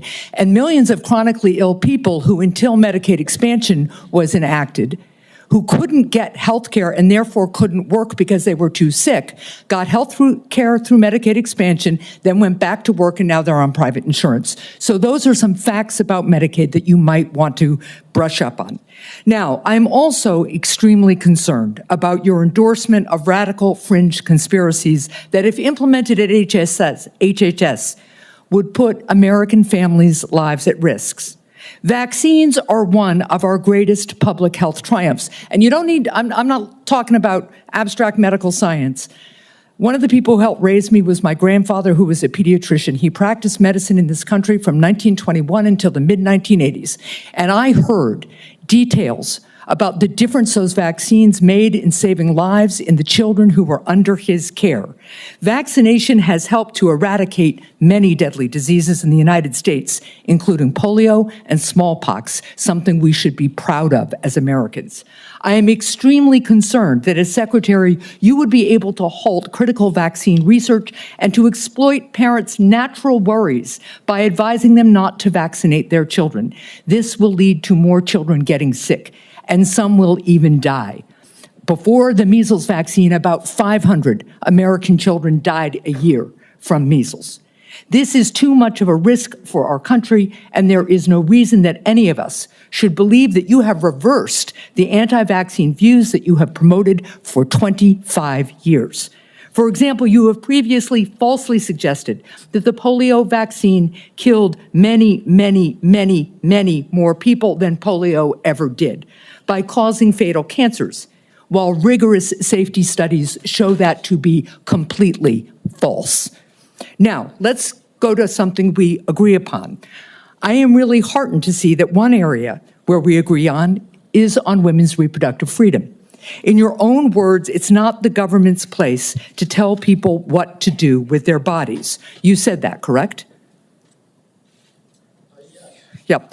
Mr. Kennedy, in 2023, you came to New Hampshire and said, quote, "I'm pro-choice. I don't think the government has any business telling people what they can or cannot do with their body." So you said that, right? Yes. Yep. But you also said we need to trust the women to make that choice because I don't trust government to make any choices. You said that too, right? Yes. It is remarkable that you have such a long record of fighting for women's reproductive freedom, and really great that my Republican colleagues are so open to voting for a pro-choice HHS secretary. So, Mr. Kennedy, I'm confused. You have clearly stated in the past that bodily autonomy is one of your core values. The question is, do you stand for that value or not? When was it that you decided to sell out the values you've had your whole life in order to be given power by President Trump? Senator, I agree with President Trump that every abortion is a tragedy, that we can't be a moral authority in this country. Right, so, but that isn't what you said back in New Hampshire in 2023. My question is exactly when did you decide to sell out your life's work and values to get this position? Senator, I agree with President Trump that every abortion is a tragedy. So what you're telling us, just to be clear, because my time is limited, is that regardless of what you believe, regardless of what values you have, if President Trump tells you to do something, you're going to do it. You said just now the discussion about mifepristone. Oh, he's asked me to study the safety of it. Here are the safety studies that tell us mifepristone is safe and effective. And I ask, Mr. Chair, that these about 40 studies be admitted to the record by unanimous consent. Without objection. So the studies are there. The safety is proved. The science is there. But what you're telling us is if President Trump orders you to take action to make it harder for women to get direly needed health care, you'll follow his order. If Mr. Trump, as he did yesterday, orders a halt on Medicaid payments that are essential for taking care of people with disabilities all around this country, you're going to follow that order because you are willing to sacrifice your values, your knowledge, if President Trump tells you to do that. That, to me, is unacceptable in a Secretary of Health and Human Services. As I explained before, the White House has issued a statement saying that that policy will not deprive any American of benefits. The problem is the White House issued that statement only after we pointed out the damage it would do, and it became politically uncomfortable for them. You know what else that freeze on federal funding did? It halted funds for critical research that could cure pediatric cancer. So if the president tells you to do that, you're going to stop that too. That's enough. Thank you. Senator Cortez Masto is next. Thank you. Mr. Kennedy, thank you for coming into my office and having the conversation that we did. I appreciate your passion and your belief, and you've spent years really talking about the issues that matter to you, and I appreciate that. Let me ask you a couple of questions, though I just need some clarification. Right now, there's a 40-year-old law that requires hospital ERs accepting payment from Medicare to actually provide emergency care to patients. So let's say a woman experiencing a life-threatening condition like a heart attack goes to the ER. As a lawyer, you would agree that that federal law protects her right to emergency care, correct? Yes. So now a pregnant woman with life-threatening bleeding from an incomplete miscarriage goes to the ER. Let me rephrase that so you can hear. A pregnant woman with a life-threatening bleeding from an incomplete miscarriage goes to the ER, and her doctor also determines that she needs an emergency abortion. But she's in a state where abortion is banned. You would agree also as an attorney that federal law protects her right to that emergency care, correct? I don't know. I mean, the answer to that is I don't know. If the state bans Well, let me ask you this as an attorney. Doesn't federal law preempt state law? The federal Constitution does. Sometimes not every federal law preempts state laws. It could be unconstitutional. Now, I'm not trying to be evasive, in this case, let me Senator. ask you this. I'm just telling you I don't know the I answer appreciate to that question. But what authority do you have over this as the director of HHS? What authority do I have? Yeah, to enforce the law. In what regards? To make sure that a hospital that receives payment from Medicare is ensuring that they're providing the necessary emergency care to patients when they present. It's actually the EMTALA law. So what authority as HHS director do you have with respect to EMTALA? My understanding is that I have budgetary power and that it's pretty much limited to that. But if you tell me I have another authority, I don't even think that Well, let me tell you, we you have do. a law enforcement branch at HHS. Actually, you do, and that's CMS. CMS actually investigates complaints of EMTALA violations, as well as the Health and Human Services Inspector General, who, by the way, was just recently fired by Donald Trump. So you will be enforcing EMTALA laws, and it's important that you understand their impact and don't play politics with the patient presenting at the ER based on a position that this administration has taken. Let me ask you another question.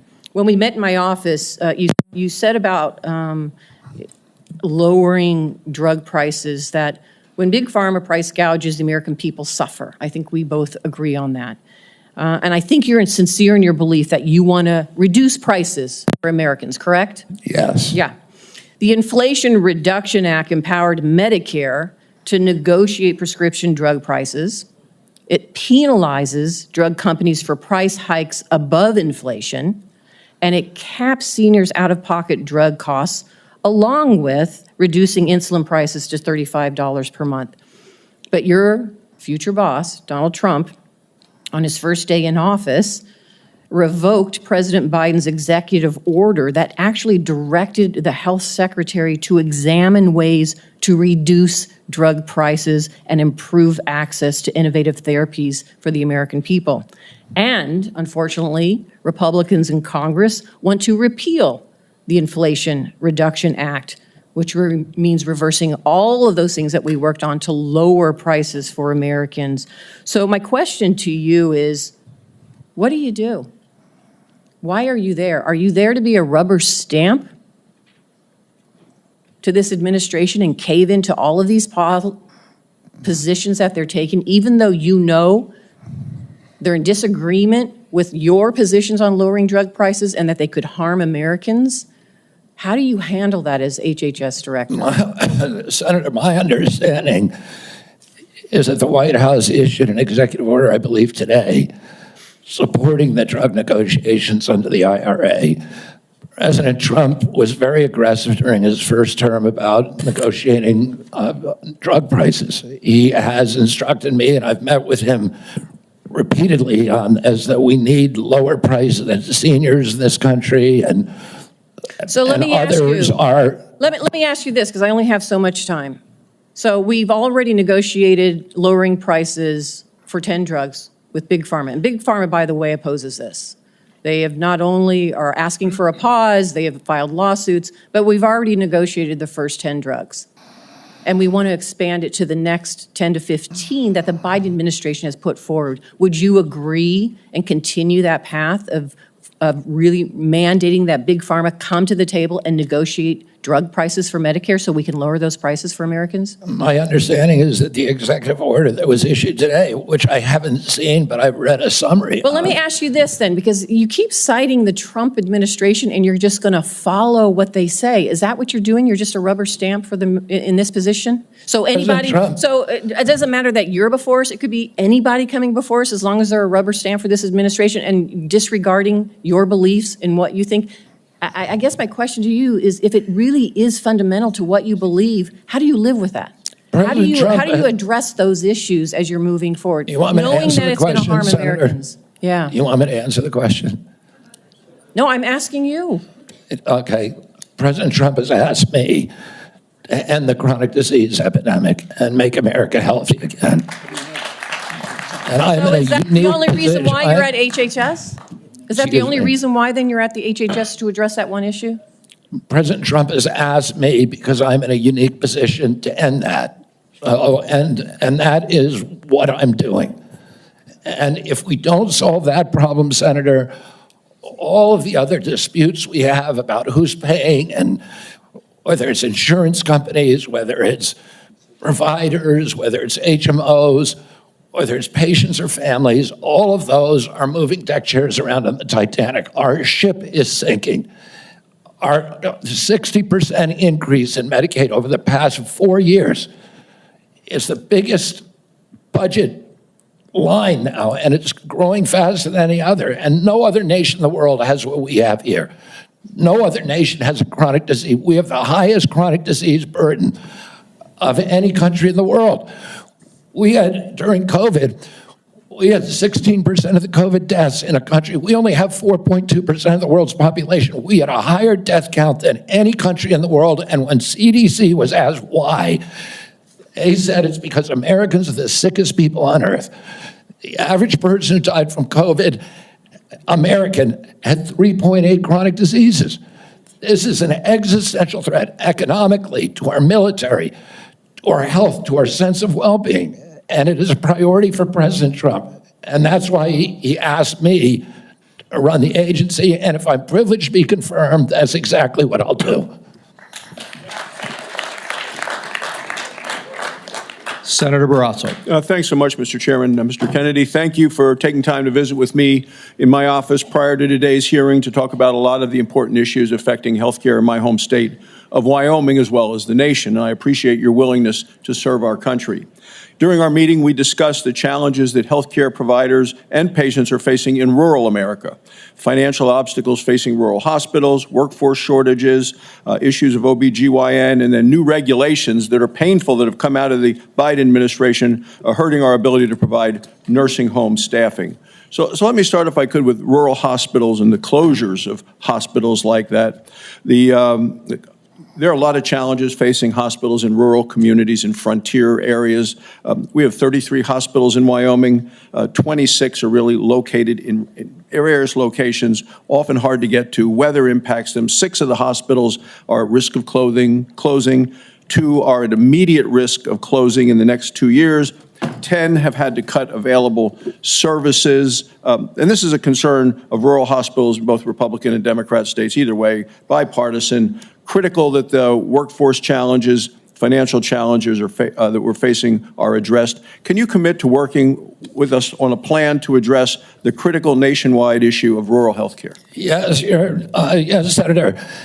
And I would say that during my visits, I visited almost 60 senators so far.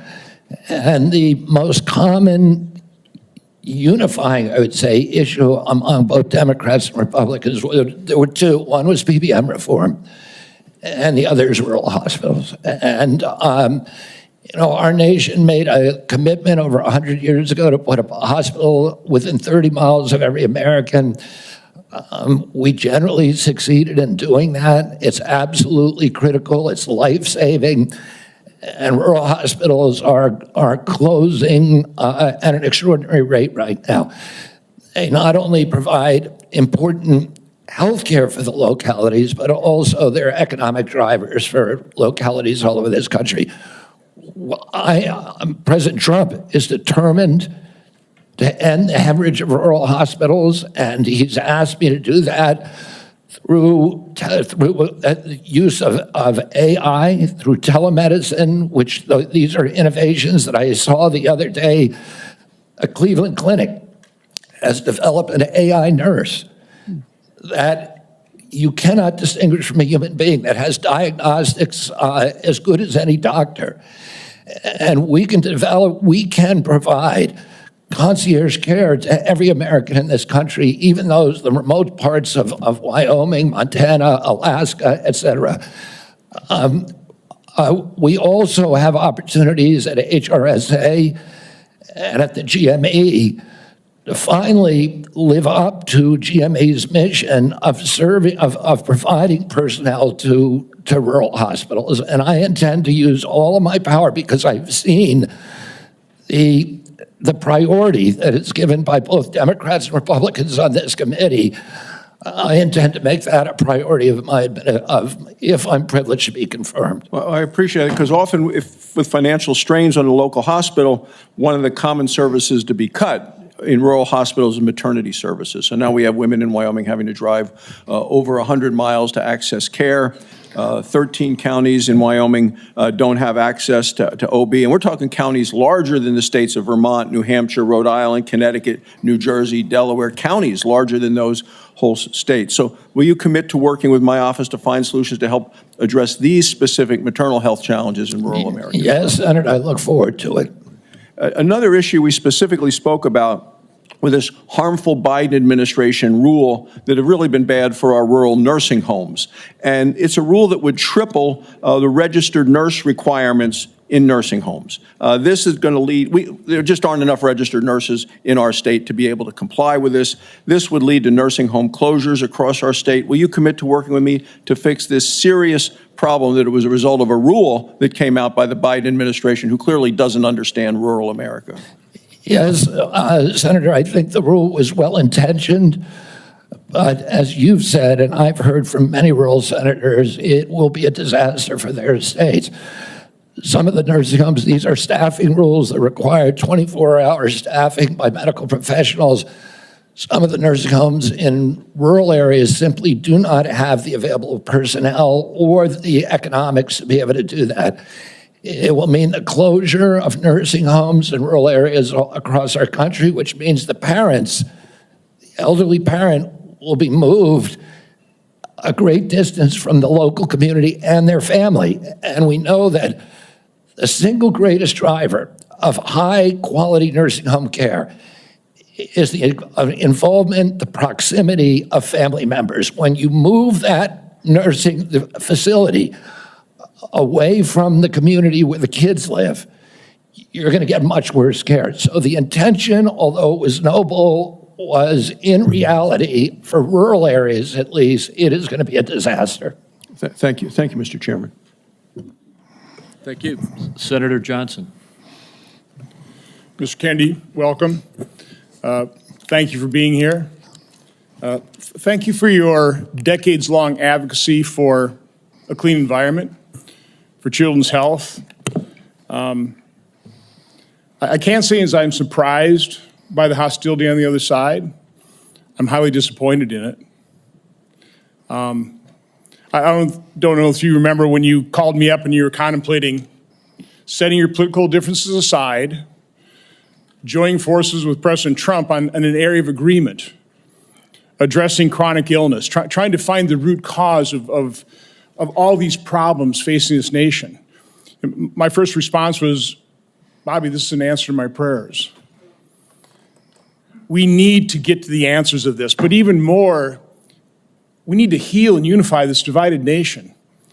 I'm not necessarily the most optimistic guy because we've got enormous challenges facing this nation, but I thought, wow, here's somebody from the left, somebody I don't agree with on many issues politically, coming together with President Trump and focusing on an area of agreement, something that the American people desperately want. Finding out the answers. What has caused autism? What is causing chronic illness? Ms. Kennedy, I think I've come to know what's in your heart. I think I know the personal and political price you've paid for this decision. I want to say publicly, I thank you for that. I truly appreciate what you're doing here. Can't we come together as a nation and do this? Can we do? Aren't you getting tired of this? I'm getting tired of this. So again, Mr. Kennedy, I need to enter in the record. These are just 11 letters of support signed by 63,000 people, thousands of doctors. From the American Association of American Physicians and Surgeons, Independent Medical Alliance, the North Carolina Physicians and Freedom Group, Governor Jeff Landry from Louisiana. These are Americans, nonpartisan. A lot of these people, I know because I've advocated with you. A lot of them are Democrats. They put their political differences aside. So, Mr. Chairman, I'd like to enter this in the record. Without objection. I also do want to, Mr. Kennedy, as long as I have you here, I've written over 70 oversight letters to the federal health agencies under the Biden administration. I've virtually gotten squat out of them, okay? What I get is we get, for example, 50 pages of Anthony Fauci's emails redacted. Oh, by the way, the latest one was 17 pages. Instead of issuing a health alert on the myocarditis they knew was impacting young men early in 2021, instead of issuing an alert on the Health Alert Network, they developed 17 pages of talking points. This was given to the public under a FOIA request. They had to go to court. They've got a new way of redacting. They don't black things out. They just give you white pages, so you don't even know what they have redacted. So again, I've issued a subpoena now to cover the information I've requested in 70 oversight letters. My question to you is, as Secretary of HHS, will you honor these requests from Congress and will you make HHS transparent? Yeah, my approach to HHS, as I said before, Senator, is radical transparency. Democrats and Republicans ought to be able to come in and get information that was generated at taxpayer expense, that is owned by the American taxpayer, They shouldn't get redacted documents. Public health agencies should be transparent. And if we want Americans to restore trust in the public health agencies, we need transparency. I want to say something about what you first said. When I launched my campaign, it was about uniting Americans, Democrats and Republicans. There's no issue that should unite us more than this chronic health epidemic. There's no such thing as Republican children or Democratic children. These are our kids. 66% of them are damaged. I know what a healthy kid looks like because I had so many of them in my family. I didn't know anybody with a food allergy growing up, peanut allergy. Why do 5 of my kids have allergies? Why are we seeing these explosions in diabetes, rheumatoid arthritis, neurological diseases, depression, all of these things that are related to toxics in the environment? Why can't we just agree with each other to put differences about so many issues, intractable issues aside, and say, we're going to end this? I don't think anybody is going to be able to do this like I have because of my peculiar experience, because I've litigated against these agencies. When you litigate against them, you get a PhD in corporate capture and how to unravel it. I've written 6 books about these agencies. I know a lot about them and I know how to fix it. And there's nobody who will fix it the way that I do because I'm not scared of vested interests. I don't care. I'm not here because I want a position or a job. I have a very good life and a happy family. This is something I don't need.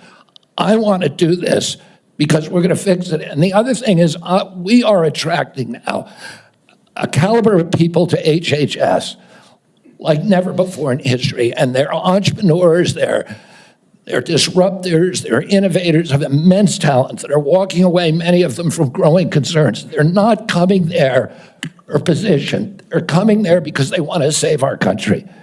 And they're from across the political spectrum. And all these Democrats are opposed to me for partisan issues. They used to be my friends.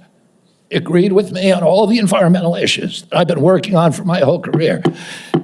Now they're against me because anything that President Trump does, any decision he makes, has to be lampooned, derided, discredited, marginalized, vilified.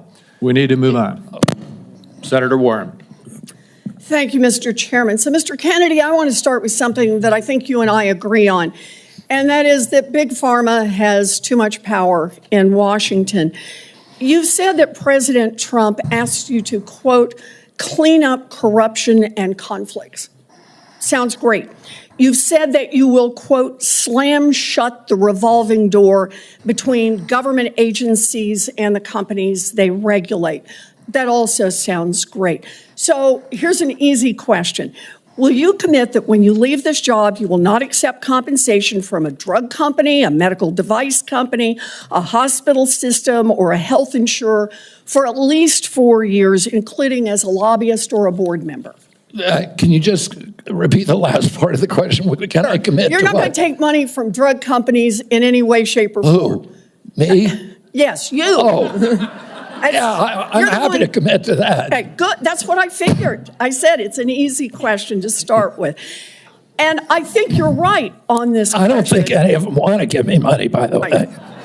Let's keep going. You're right because to say yes, because every American has the right to know that every decision you make as our #1 health officer is to help them and not to make money for yourself in the future. So I want to talk more about money. I'm looking at your paperwork right now. In the past 2 years, you've raked in $2.5 million from a law firm called Wisner Baum. You go online, you do commercials to encourage people to sign up with Wisner Baum to join lawsuits against vaccine makers. And for everyone who signs up, you personally get paid. And if they win their case, you get 10% of what they win. So if you bring in somebody who gets $10 million, you walk away with $1 million. Now, you just said that you want the American people to know You can't be bought. Your decisions won't depend on how much money you could make in the future. You won't go to work for a drug company after you leave HHS. But you and I both know there's another way to make money. So, Mr. Kennedy, will you also agree that you won't take any compensation from any lawsuits against drug companies while you are secretary and for 4 years afterwards? Well, I'll certainly commit to that while I'm secretary. But I do want to clarify something because you're making me sound like a shill. I put together that case. I did the Science Day presentation to the judge on that case to get it into court without her hearing. Mr. Kennedy, it's just a really simple question. Yeah, You've taken in $2.5 million.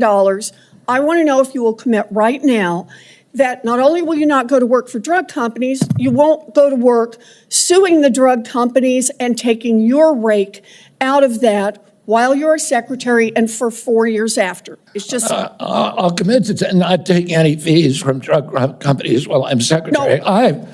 I'm asking about fees from suing drug companies. Will you agree not to do that? You're asking me to not sue drug companies, and I'm not going to agree to that, drug Senator. companies as much as you want.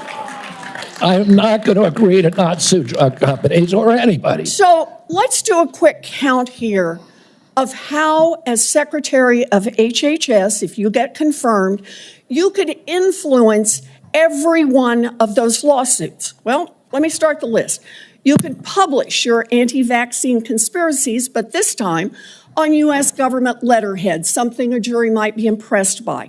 You could appoint people to the CDC vaccine panel who share your anti-vax views and let them do your dirty work. You could tell the CDC vaccine panel to remove a particular vaccine from the vaccine schedule. You could remove vaccines from special compensation programs, which would open up manufacturers to mass torts. You could make more injuries eligible for compensation even if there is no causal evidence. You could change vaccine court processes to make it easier to bring junk lawsuits. You could turn over FDA data to your friends at the law firm, and they could use it however it benefited them. You could change vaccine labeling. You could change vaccine information rules. You could change which claims are compensated in the vaccine injury compensation program. There's a lot of ways that you can influence those future lawsuits and pending lawsuits while you are Secretary of HHS, and I'm asking you to commit right now that you will not take a financial stake in every one of those lawsuits so that what you do as Secretary will also benefit you financially down the line. I'll comply with all the ethical guidelines. That's not the question. You and I, you have said You're asking me, Senator, you're asking me not to sue vaccine pharmaceutical companies. Yeah, you are. That's exactly what you're doing. Look, no one should be fooled here. As Secretary of HHS, Robert Kennedy will have the power to undercut vaccines and vaccine manufacturing across our country. And for all of his talk about follow the science and his promise that he won't interfere with those of us who want to vaccinate his kids, the bottom line is the same. Kennedy can kill off access to vaccines and make millions of dollars while he does it.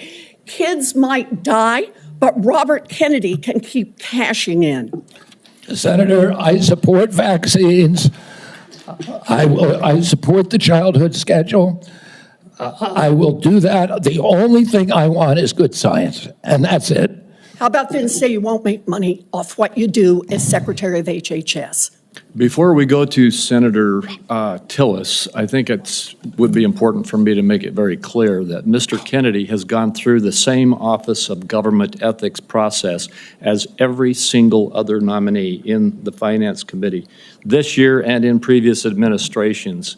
In addition to listing his assets, including the items that you've identified, he has signed an ethics letter that has been reviewed by the Office of Government Ethics concerning any possible conflict in light of its functions and the nominee's proposed duties. And we have a letter from the Office of Government Ethics that he hasn't complied completely with all applicable laws and regulations governing conflicts of interest. Mr. Chairman, point of information here. Have we had a single nominee come through who's made $2.5 million off suing one of the entities that it would be regulating and plans to keep getting a take of every lawsuit in the future? Have we had that before? I haven't reviewed the past documentation of every other nominee's financial interests, and so no. But I know that every single time we get a nominee, their financial interests are attacked. That's why we have the Office of Government Ethics. That's why they've reviewed everything that's in his record, and that's why he has even, I think, and I don't know that I want to ask him to get into it, but he has listed his assets and has gone through a discussion of the responsibilities under our ethics laws and is complied with all of those requirements. Senator Tillis. Thank you, Mr. Chairman. Mr. Kennedy, how's your morning going? So far, so good. Good. You came prepared. I'm glad that you did. You, I believe, addressed to my satisfaction a question about Title X and the president's priority with respect to Planned Parenthood. Can you just affirm that you are 100% behind the president's policy on Title X and the implementation? I'm 100% behind it, Senator. Thank you. You know, it's amazing to me that people, well, first off, you need to understand I was in a judiciary hearing this morning. It's very clear to me that some of these nominations are going to be shirts and skins. So no matter what you answer into the affirmative, they're going to ask you one more question so that you won't be able to answer in the affirmative. That's just the way the game gets played when we have nominees like yourself. So I think you're handling yourself well. I got a real quick question for you. Are you a conspiracy theorist? That is a pejorative, Senator, that's applied to me, mainly to keep me from asking difficult questions of powerful interests. I was told that I was a conspiracy theorist. That label was applied to me because I said that the vaccines, the COVID vaccine, didn't prevent transmission and it wouldn't prevent infection, when the government was telling people, Americans, that it would. I was saying that because I was looking at the monkey studies in May of 2020. I was called a conspiracy. Now everybody admits it. I was called a conspiracy theorist because I said red dye caused cancer. And now FDA has acknowledged that and banned it. I was called a conspiracy theorist because I said fluoride lowered IQ. Last week, JAMA published a meta-review of 87 studies saying that there's a direct inverse correlation between IQ loss. All right, so I'm going to assume I can go on for about a week. So is there any one of them that you can say, you got me? That really was a conspiracy theory, or are you in a position to submit for the record? I think it'd just be helpful for every one of these narratives for you to submit that maybe for the record. You said something about SNAP lunch. I was in the State House in North Carolina before I came here, and anytime I'd go visit an elementary school, the first thing I would do is go to the trash cans in the cafeteria. And what we have now are kids that are not eating the food because the dictates of the federal government have made it something that they don't want. But they say, well, it's a healthy alternative. It has processed materials in it, and it's not particularly attractive to them. So they throw it away. Trash cans full of food that these kids didn't eat. So then what do? They go eat snacks, or they go eat or they drink a sugared drink. The SNAP program, everything you've said about the SNAP program, I agree with. I think that we should be very, very strict about that, and it's going to make some people uncomfortable in the food manufacturing segment, produce healthy foods that we can put in the SNAP program. That's the way to address it. But we also need to look at the school health program. I was PTA president 22 years ago at my daughter's high school, and I feel like we've got these kids that need help. We've got to guide them through a process. Many of them are probably on Medicaid, and Medicaid's failing them. Everybody here says Medicaid is sacrosanct.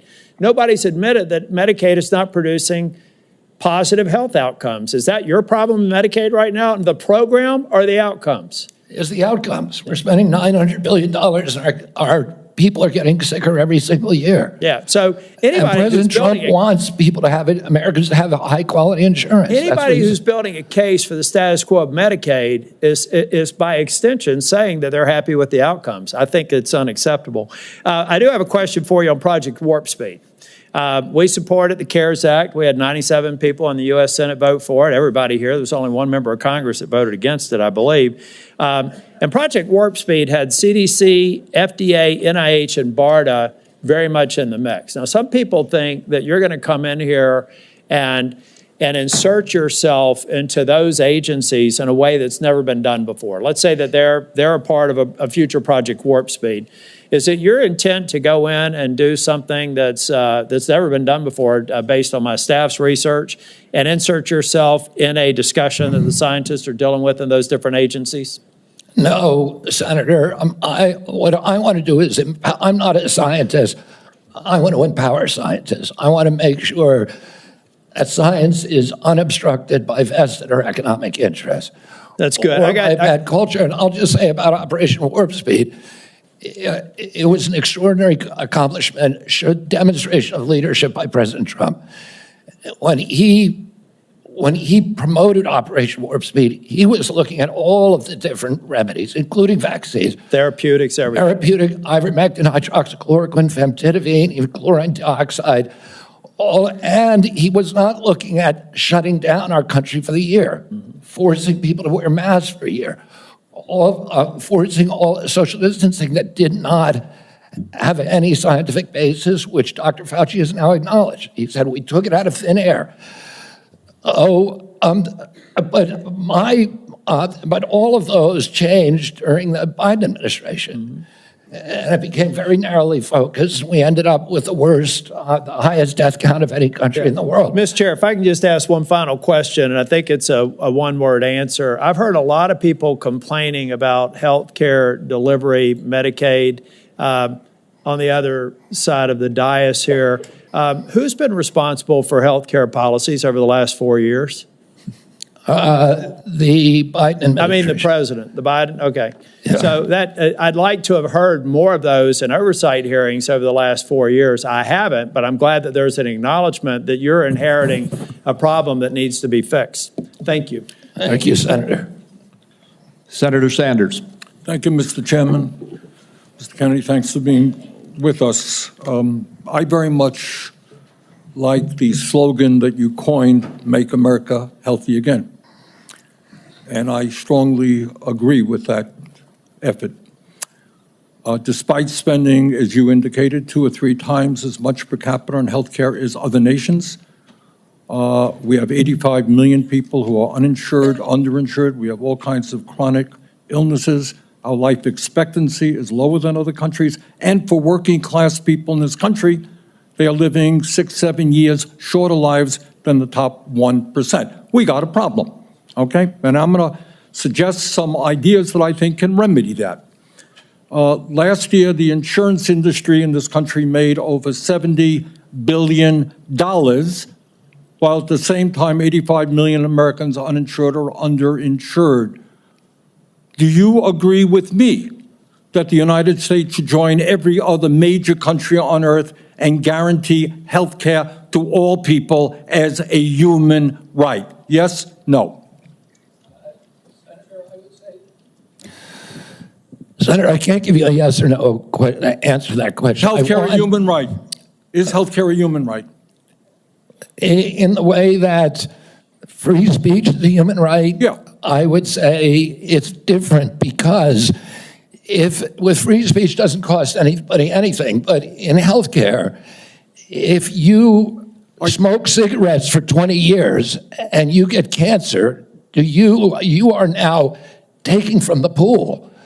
Well, and so are you guaranteed the same right, or is there also a duty? I'm sorry, I'd love to talk for an hour with you. We got a few minutes left here. All right. Every other country on earth says healthcare, whether you're poor or rich, young or old, is a human right. I'm not hearing you say that. All right, you've talked about the drug companies, and maybe we agree on this one. As you all know, despite the drug companies making over $100 billion in profits, paying CEOs outrageous compensation packages, we in some cases pay 10 times more for the same drug. will you support legislation that I will introduce which says that in America we should not be paying a nickel more for prescription drugs than people around the rest of the world? Yes, no? To equalize it? Not to equalize it, that we should not be paying more than other countries for the same damn drug. President Trump has asked me, in fact, I had a meeting with President Trump a week ago where we showed him the charts. He knows the charts. We're paying 10 times more from Europe. That's right. And are you going to commit to us that you will end that absurdity? I think in principle we can. We should end that disparity. Good. Okay. That's great. All right. I happen to believe that climate change is real, it's an existential threat, and it is a healthcare issue. Donald Trump thinks that it is a hoax originating in China. Question is, in your judgment, is climate change a hoax or is it real, causing devastating problems? President Trump and I, from the beginning, from our first meeting, agreed to disagree on that issue. I believe climate change is existential. My job is to make Americans healthy again. All right, you believe that you disagree with Trump. You don't think climate change is a hoax, is what I'm hearing. My job here is to make I'm just asking you that, Americans Mr. Kennedy, not a trick question. I answered your question, Senator Sanders. Okay, you disagree with the president on that. I answered your question. Okay. I'm going to pick up on a point that Senator Hassan made. Look, there is no question that abortion is a divisive issue in this country. I would say a majority of the people are pro-choice. There's a strong minority who are pro-life.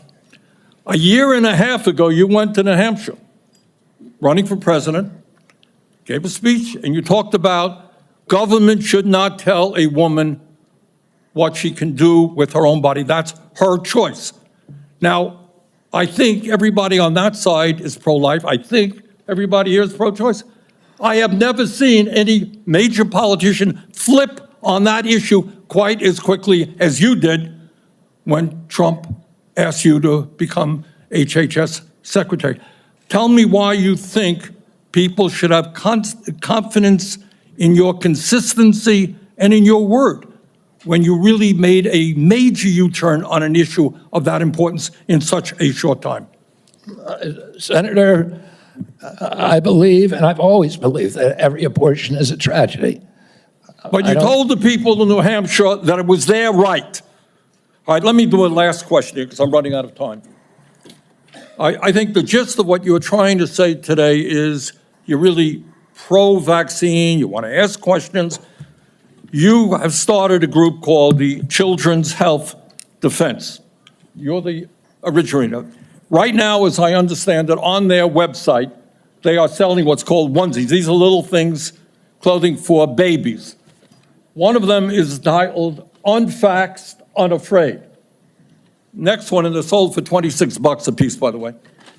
Next one is No Vax, No Problem.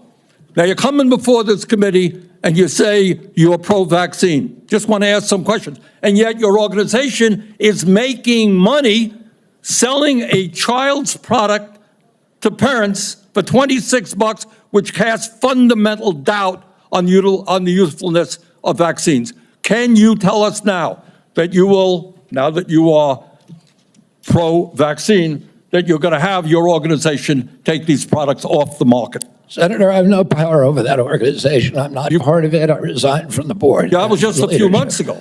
You founded that. You certainly have power. You can make that call. Are you supportive of this? I've had nothing to do with leadership. Are you supportive of these onesies? I'm supportive of vaccines. Are you supportive of this clothing, which is militantly anti-vaccine? I am supportive of vaccines. Right. I will. I want good science, and I want to protect. But you will not tell the organization you founded not to continue selling that product. Thank you, Mr. Chairman. Senator Blackburn. Thank you so much, Mr. Chairman, and thank you so much for being with us today. And I have no doubt that you will be confirmed and you are going to do such a solid job for the people of this country. And I do have several issues I wanted to talk with you about, and didn't have time to cover them all when we met prior to the meeting, but rural health care is very important to me and the people of Tennessee. 78 of our 95 counties are rural counties. Now, over the last few years, we've seen hospital closures. So we have focused on access in rural areas. And my rural health agenda, which is bipartisan, focuses on innovation, telehealth, access points. It focuses on work shortages, and also Senator Warner and I have together focused on making certain that we address the area wage index and do that fairly for our citizens that are in rural communities. So I would like a commitment from you that when confirmed, you and your CMS administrator will work with us to make certain that the area wage index is balanced and that it is fair to rural areas. Senator, both Dr. Oz and myself recognize that rural health care is in crisis in this country, and that is catastrophic for our entire country. And I talked a little bit about my commitment to rural health earlier in this hearing. The regional price points, as you know, are set by Congress and not by HHS. I will CMS. certainly, and I know Dr. Oz will certainly work with you to make them sensible. We look forward to that. Also, you and I, before you came forward as the secretary, the nominee, we had talked in years past about over-medicating youth and concerns over that. And I was looking at a report from TennCare, which is our Medicaid program in Tennessee. And I was concerned when I saw a number that TennCare had spent $90 million in 2024 alone on ADHD. This was 417,000 of our children. And $90 million. To me, that is heartbreaking, what is happening there. So how will you prioritize oversight of prescribing practices while promoting alternative solutions such as counseling, behavioral therapies, community-based interventions for our youth? Exactly, and that's the solution. 15% of American youth are now on Adderall or some other ADHD medication. Even higher percentages are on SSRIs and benzos. We are not just over-medicating our children, we're over-medicating our entire population. Half the pharmaceutical drugs on Earth are now sold here. 70% of the profits from pharmaceutical companies are from the United States, even though we only have 4.2% of the world's population. Not only that, but a recent study by Cochrane Collaboration founder Peter Ghosh found that pharmaceutical drugs are the third largest cause of death in our country after heart attacks and cancers. Oh, they're not making us healthier. We need community health initiatives. We need access to treatment. We need exercise. We need better food. Okay, let me talk to you about one of those access points in treatment. And this highlights a problem we have in the federal Medicaid law. Since Medicaid's enactment, states have been prohibited from using Medicaid funds for care provided by institutions for mental disease. We refer to them as IMDs. These are psychiatric hospitals, residential treatment facilities with more than 16 beds. This is a discriminatory exclusion, and it denies payment for medically necessary care based on the illness that is being treated, and it has perpetuated unequal coverage in mental health care. So if you're confirmed, when you're confirmed, will you commit to working with me on repealing this discriminatory exclusion and ensuring equal access to mental health care for Medicaid beneficiaries? Yes, Senator. Thank you so much. I've got a question on PBM reform, one on artificial intelligence in healthcare. In the interest of time, I will yield back.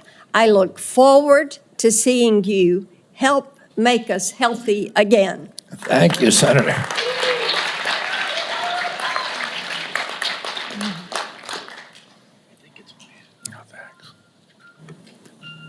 Senator Lujan. What? No, no. You're next. I'm next. Excuse me,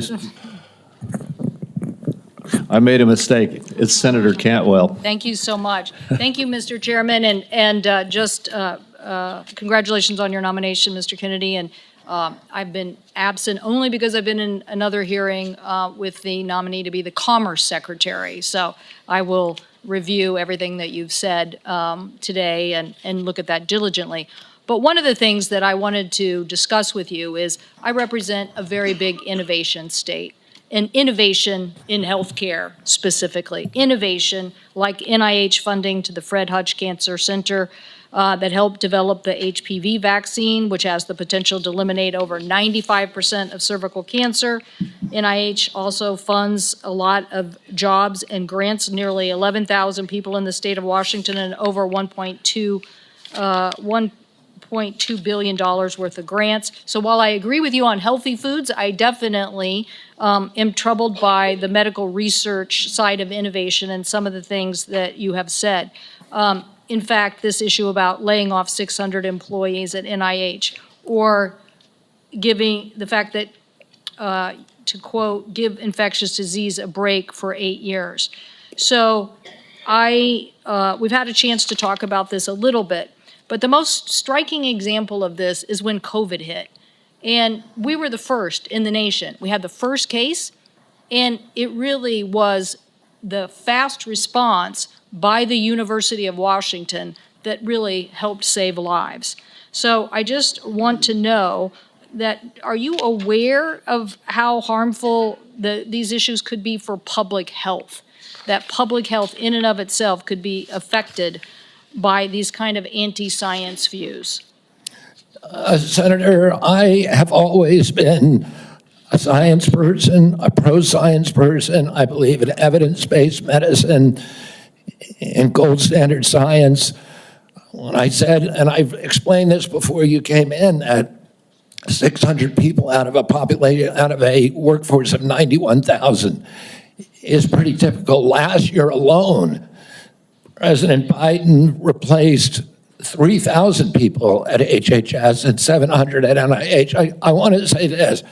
I said give infectious disease a break because that's been the principal preoccupation. Infectious disease, chronic disease is 92%, accounts for 92% of deaths in this country, and almost nothing is studied at NIH about the etiology of our chronic disease epidemic. But right now, money is going to infectious disease. But I get your point. It's an interesting point. The problem is we had to respond, and it's actually the Gates Foundation and a flu cohort that figured out what was wrong, and that we had an outbreak of COVID that was going beyond the very first case. And so we had to build a very fast response. So I take this too. The University of Washington has conducted groundbreaking stem cell research on fetal tissue. To me, I know there's probably a lot of people that may not agree with this, but we're making regenerative heart tissue now at the University of Washington. So yes or no, do you commit to protecting stem cell research for scientific agencies if confirmed? I will protect stem cell research. Stem cell research today can be done on umbilical cords, and you don't need fetal tissue. You'll protect the laws that are on the books today and the research that's done. My job is, Senator, to enforce the laws. Okay, so I want to move to PBMs because PBMs are driving up drug prices. And one of the biggest things that we need to do here, I think, in a new administration is get a handle on everything that is driving up prices and lower them. The report found that PBMs generated $1.4 billion from spread pricing. That is where they are able to basically set the price, not reimburse pharmacies, and then pocket the rest. We've had bipartisan legislation in several different committees now to get at this. What do you think the solution is? I think one of the really notable achievements of this panel was the PBM legislation that they put together in a bipartisan way. I haven't met a single senator, well, actually one only, but of the 60-odd senators that I talked to, all of them talked about PBMs and how important it was, and President Trump during his first administration, pushed through a law or pushed a law to give transparency to PBMs. It got overruled during the Biden administration. Luckily, this panel is resuscitating that. President Trump is absolutely committed to fixing the PBMs. My time is running out, so I just want to clarify. You believe that we should pass these laws that now have been proposed in the Senate? I haven't read the entire law, so I don't know, but I think that we need to reform the PBMs. I think we need to get rid of all of these vested interests that are draining money from the system. Okay, somebody suggested, though, that you thought you should convene the PBMs and talk to them about some sort of self-regulation. So I am trying to distinguish between these people who basically are doing illegal activities and ripping off, really, they're creating pharmacy deserts in my state. So I'm asking you whether you believe that we have to legislate in this area. Again, I'm not being evasive. I just don't know exactly what the law says. I met with the PBMs. I met with pharma. My job is to meet with all the stakeholders. I've been meeting with stakeholders for 40 years. People I was suing, you want to hear from the other side.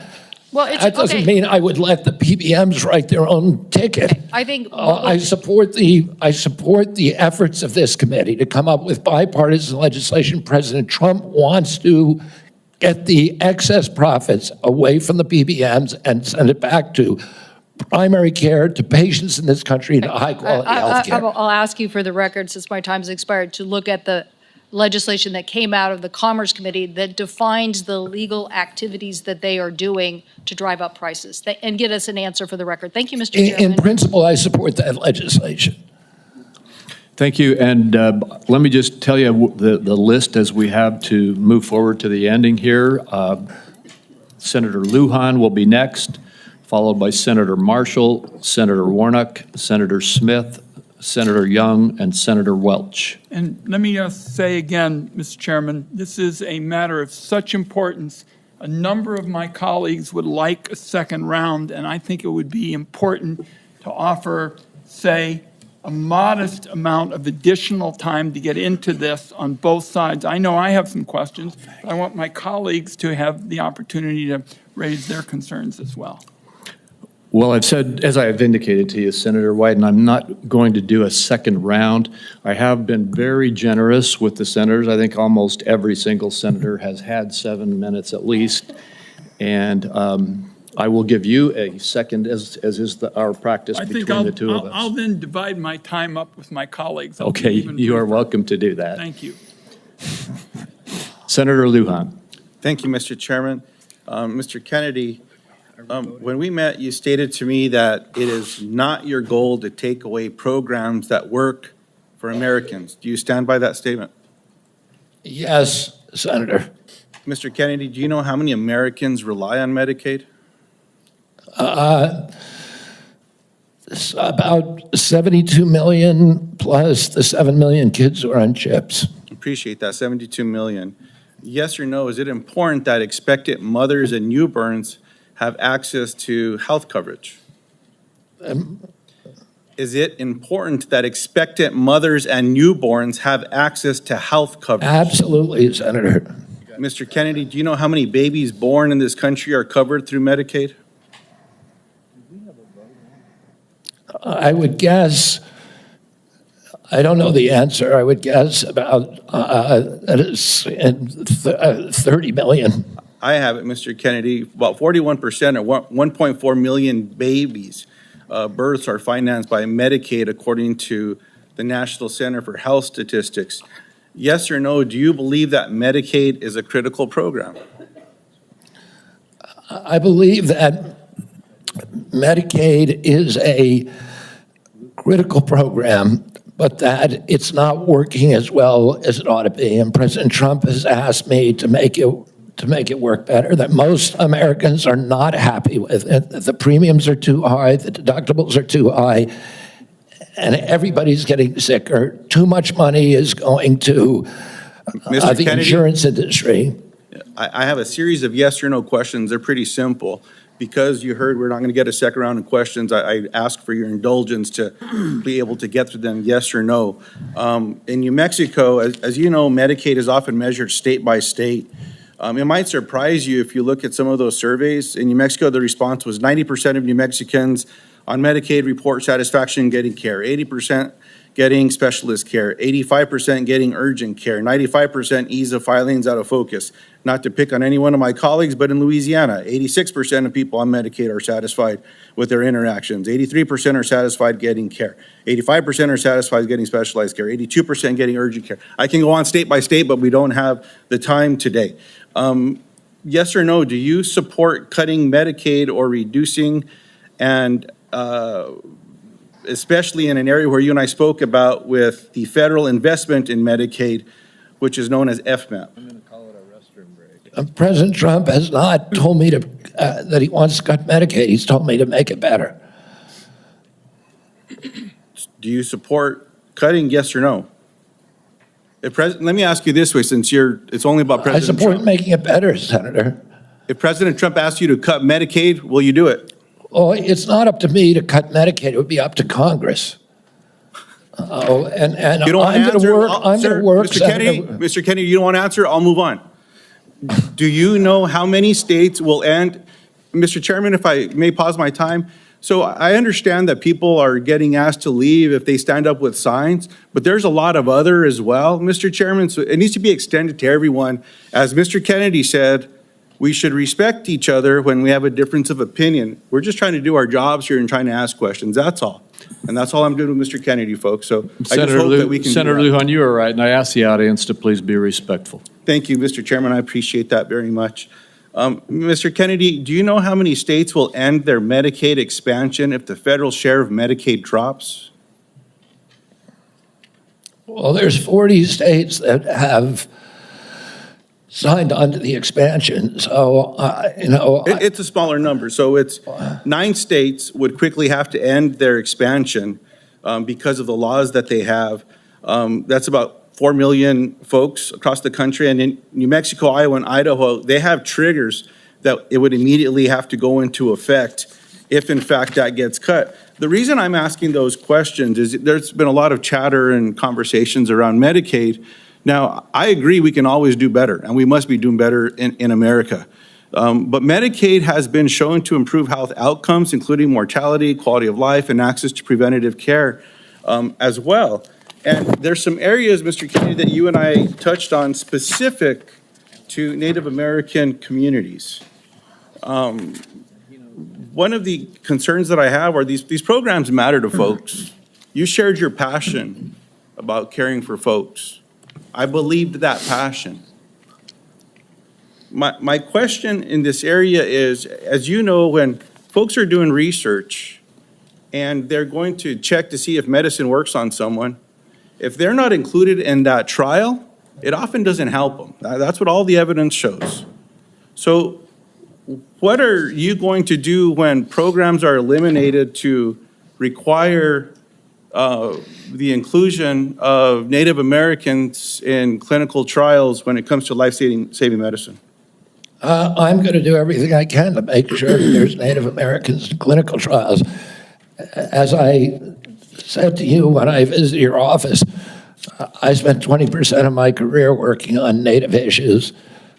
My family's been deeply involved with them. My father and uncle were big critics of the Indian Health Service, a failure to deliver good health results or health care on the reservations. I'm going to bring a Native in for the first time in history into my central office, that all the major decisions in my office will be that he will have it. We've already interviewed candidate, a very, very good candidate, will have direct impact on all the major offices. One of my priorities is to improve. I appreciate that. I have a follow-up in that space specifically. Will you commit to finalizing the congressionally mandated FDA guidance to increase clinical trial diversity? Just repeat that again. I'm sorry, Will Senator. you commit to finalizing the congressionally mandated FDA guidance to increasing clinical trial diversity? Yes.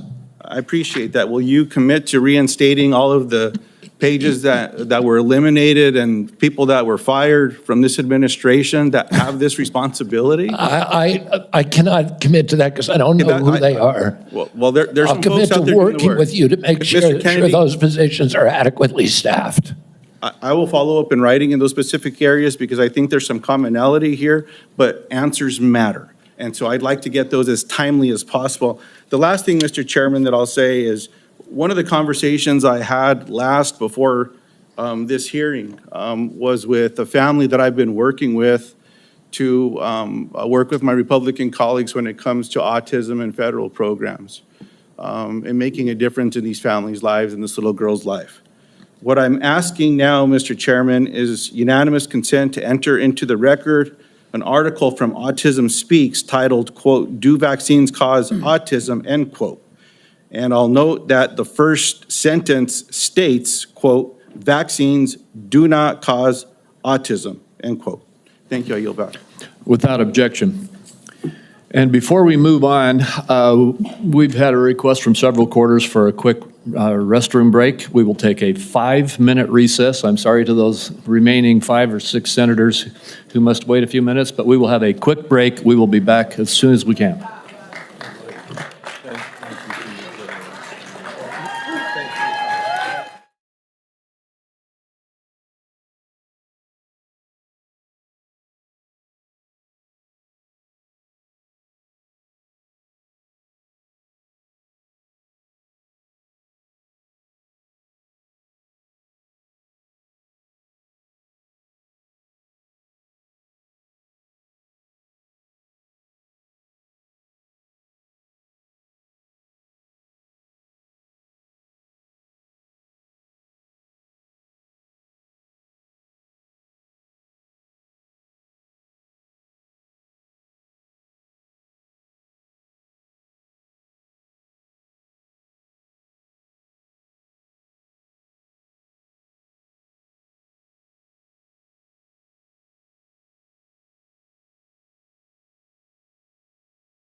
This committee will continue and come out of recess and go back into session. Before we go to you, Senator Marshall, I'd like to just tell everybody the remaining list. Senator Marshall, Senator Warnock, Senator Smith, Senator Young, and Senator Welch.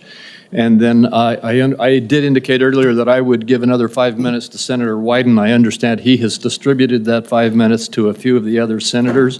So we will have a few more quick questions, and then we will proceed. And I would like to thank the audience again. I know we had a couple of outbursts earlier, but I want to thank the audience for being respectful and encourage the audience to continue to be respectful as we conclude the hearing. With that, Senator Marshall. Thank you, Chairman. Obesity, diabetes, heart disease. Obesity, diabetes, heart disease account for probably 80% of health challenges in America. You know how many times I heard my friends across the aisle mention any three of those? I don't know if we've lost the forest for the trees here. Vaccine is a critical issue. I understand that. I don't see how Mr. Kennedy's position could be any more clear that he's going to support the vaccines, he's going to support the science and empowerment to parents and their doctors to make these choices. 60% of Americans have a chronic disease, that there's an epidemic of chronic diseases across the country. And this Make America Healthy Again movement is palpable to me. It started on the campaign trail in 2020 when moms I'd never met, that never involved in the political process, came up to me and said, look, I want to make these choices about my children with my doctor, not the federal government. That it's a very real thing. Moms, dads, grandparents across the country grab me and say, look, why do 20% of our children now, why are they on a prescription drug? So, Mr. Kennedy, what is your prescription to help make America healthy again? What's your vision? What does that look like to you? Thank you, Senator Marshall. We're having epidemics of all these chronic illnesses, autoimmune diseases, neurological diseases, allergic diseases, obesity. When my uncle was president, 3% of Americans were obese. Today, 74% of Americans are obese or overweight. No other country has anything like this. In Japan, the obesity rate is still 3%. And epidemics are not caused by genes. Genes may provide the vulnerability, but you need an environmental toxin. Something is poisoning the American people. And we know that the primary culprits are changing food supply, the switch to highly chemical intensive processed foods. We have 10,000 ingredients in our country, in our foods. The Europeans have only 400. If you buy McDonald's French fries in our country, there's 11 ingredients, my understanding. In Europe, there's only 3. If you buy Fruit Loops in our country, they're loaded with food dyes, with yellow dye, red dye, blue dye, and many other ingredients. The same company makes the same product with different ingredients for Canada and Europe. And at age, we don't have good science on all these things. And that is deliberate. That's a deliberate choice not to study the things that are truly making us sick, that are not only contributing to chronic disease, but to mortalities from infectious disease. We need to get a handle on this, because if we don't, it's an existential threat. Our country is not going to be destroyed because we get the marginal tax rate wrong, or because we get one of these culture war issues that we've been talking about today wrong. It's going to be destroyed if we continue down this trajectory of chronic disease. We need to fix our food supply, and that's the number one.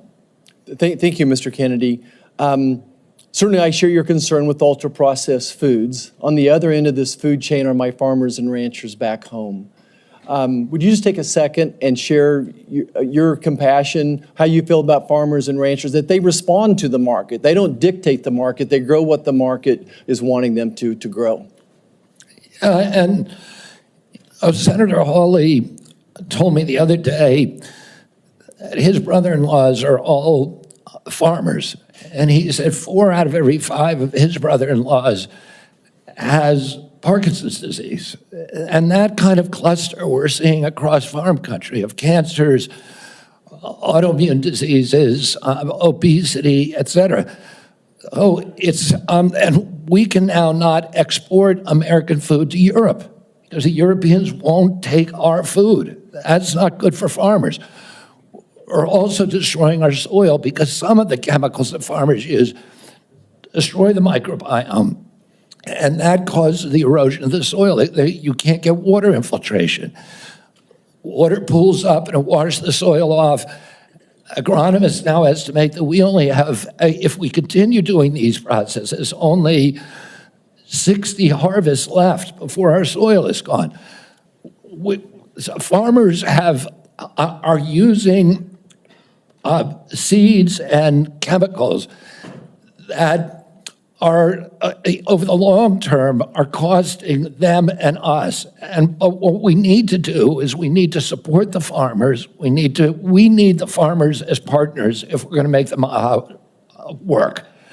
And I don't want a single farmer to go out of business under our watch. I don't regulate farms. If I'm privileged to be confirmed, I'm not regulating farms. That's under USDA. But I want to partner with all of my decisions with USDA and with the farm community to make sure that we don't lose more farmers in this country, but that we also transition. We offer and incentivize transitions to regenerative agriculture, to no-till agriculture, and to less chemically intensive. And by the way, I've also met with the chemical industry and the fertilizer and herbicide companies, and they want to do the same thing. And I think we're on the trajectory to do that, and we need to incentivize initiatives to accelerate that trajectory. Mr. Chairman, if I could, the great news is that my farmers in Kansas are selling products to Europe, that today's regenerative practices, soil health, all those things are priorities for Kansas farmers. Many of us are doing many of those things already. We just need it to be more widespread. If I could just wrap up my remarks, though, is that, again, going back to the big picture here, 60% of Americans have a chronic disease.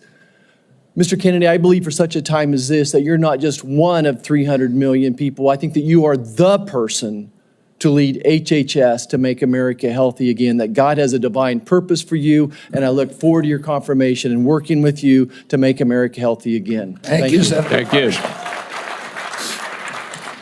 Senator Warnock. Thank you so much, Chairman Crapo and Ranking Member Wyden. It's great to be here. Mr. Kennedy, welcome. Welcome to you and to your family. Thank you for meeting with me a few days ago. I'd like to follow up, if I might, with some of the issues that we discussed in my office. I want to talk to you first about the CDC, or the Centers for Disease Control and Prevention. I'm proud of the work that the CDC does, proud that it's located in Georgia with more than 10,000 employees in my state. If confirmed, you would be the cabinet secretary over the CDC, representing HHS. It's about 29% of the federal budget. CDC is a part of that. Do you agree that the CDC's work is critical to Georgia, critical for our country, and the health of the entire world? Yes, Senator. Senator Isaacson, my Republican predecessor, would have agreed with that. Bless his memory. He was a fierce advocate for the CDC, as am I. The CDC is an agency filled with hard-working, dedicated public health servants. They wake up every single day working to keep us safe. I think we don't think often enough about their work because it's easy not to celebrate the folks who are protecting you from that which doesn't appear because of the work that they're doing. So grateful for the work that the CDC employees do. Some of them are members of my church. I saw that deep commitment firsthand when I visited the CDC just last summer. Mr. Kennedy, you have compared the CDC's work to Nazi death camps. You've compared it to sexual abusers in the Catholic Church. You've also said that many of them belong, this is a direct quote, many of them belong in jail. For me, those are disturbing characterizations of the CDC workers that I know who are trying to keep the American public safe every single day. And as you are presented as the nominee for this position, I need to know, do you stand by those statements that you made in the past, or do you retract those previous statements? Senator, I don't believe that I ever compared the CDC to Nazi death camps. I support the CDC. My job is not to dismantle or harm the CDC. My job is to empower the scientists if I'm privileged to be confirmed. So you retract those statements? I'm not retracting it. I never said it. Well, actually, I have a transcript of me saying that it's a Nazi death camp. Yeah, let me read your words. It says that the institution CDC and the vaccine program, is your description of their work, is more important than the children that it's supposed to protect. And you know, it's the same reason we had a pedophile scandal in the Catholic Church. It's because people were able to convince themselves that the institution of the church was more important than these little boys and girls who were being raped. That's pretty provocative language. You said in another statement to me, this is like Nazi death camp. I mean, let me finish. I'm just reading your words. I mean, what happened to these kids? 1 in 31 boys in this country, their minds are being robbed from them. Yeah, I was not comparing the CDC to Nazi death camps. I was comparing the injury rate to our children to other atrocities. And I wouldn't compare, of course, the CDC to Nazi death camps to the extent that any statement that I made has been interpreted that way. Yeah, I don't agree with that. In 2003, the United States Congress Government Oversight Committee ended an over a year investigation of the CDC and used almost that same language. They said that the CDC, just one division, one branch, the Immunization Safety Office, had put institutional self-interest and pharmaceutical profits ahead of the welfare and health of American children. So that was a conclusion by Congress. And I repeated that. I'm asking you because you're the nominee for HHS. It sounds like you stand by those statements. Senator, my objective is to support the CDC. There's nothing I'm going to do that is going to harm CDC. I want to make sure that our science is gold standard science, and it's free from that same Government Oversight Investigation Committee found that the panels, the ACIP panel within CDC, I think 97% of the people on it had conflicts. I don't believe that that's right. I think we need to end those conflicts and make sure that scientists are doing unobstructed science. So I want to enter this statement, by the way, into the record without objection. Without objection. Last week, the White House gagged HHS and the CDC, preventing them from communicating all important public health information to anyone, including all of our allies, including our allies in the United States and global disease prevention. Can you just answer yes or no, because I'm running out of time? Do you agree with that action?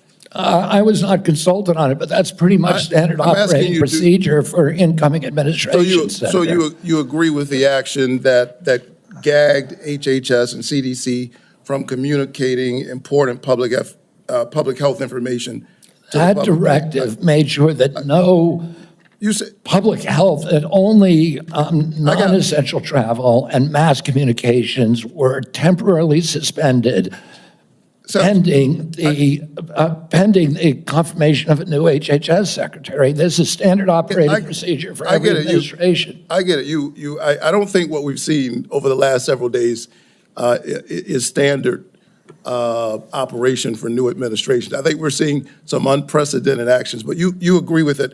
Last night, members of the CDC, along with other federal employees, were actually invited to resign, these buyouts. And I got text messages and folks I know work from the CDC, for the CDC, that do this important work, who got that note. And it's really important because my experience is that when you send out that kind of note, the folks who resign are the folks who you least likely want to see resign. They got other options. They're gifted folks. They got a lot of expertise. They have options. A lot of them are doing this work because of their patriotism, because of their commitment. Do you agree with the buyouts that were presented to CDC employees just last night? I agree. At the vast majority of the scientists and experts at CDC are patriots and good government servants. Can you tell me yes or no? I don't think anybody's going to resign who's committed to making America healthy again. Can you just answer yes? Okay, you agree with the buyouts. In our meeting, I asked you to confirm your support for the Affordable Care Act. You also mentioned that you and President Trump want to fix the ACA by making premiums more affordable. Can you answer me yes or no, as I don't have a lot of time? Did you know that tax credits that help families afford health insurance and save Georgians an average of $531 per month per person are set to expire at the end of the year? Did you know that? I do.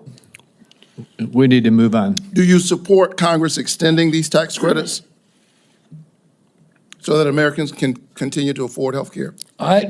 Congress has to make its own decisions about that. My instructions from President Trump. Mr. Chairman, you're saying I'm running out of time, but I'm having a lot of trouble getting the witness to answer yes or no to a yes or no question.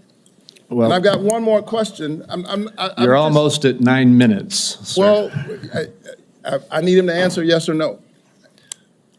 Yes or no? Do you I'm not going to answer yes or no to a question that's not susceptible to an honest yes or no answer. Okay, I can't we get an need to answer. move on. I think that the fact that you find it difficult to answer basic questions is deeply troubling for me as you present yourself as a nominee to run HHS. Thank you so very much. Senator Smith. I've been in courts all over the country and prosecutors. Mr. Chairman, you told me I'm out of time, and the witness continues to filibuster even after I said I'm done. Senator Smith. Mr. Chair, thank you. Thank you, Mr. Chair and Ranking Member, and welcome, Mr. Kennedy. So, Mr. Kennedy, I don't have a question for you on abortion. I think that my colleagues on both sides of the aisle have covered this, but I want to say I can respect people who have different views than mine on this issue, but it's hard for me to respect people who won't give a straight answer to what they think on this issue in particular. Mr. Chair, I just want to note that I understand that anti-choice advocates have said that in these hearings they were looking to hear Mr. Kennedy provide some reassurance that he is on their side, and I'm not hearing that. And I think most Americans are looking for some hint that the decisions that people make about abortion should be personal and private, and they should be free to make those decisions without government interference, and I'm not hearing that either. To make it worse, the answers that you have given tell me that the Trump administration is more than willing to restrict or even ban medication abortion without a single act of Congress, and even in states where abortion is legal. And what is clear to me is that you and President Trump are dangerous to women's access to mifepristone. So having said that, I want to move to a different topic. Mr. Kennedy, I appreciate Senator Cornyn's questions about mental and behavioral health, something that I care a lot about. I know that you and your family have had personal experience with mental health challenges, as have I. And I agree that the mental health crisis in this country is a crisis.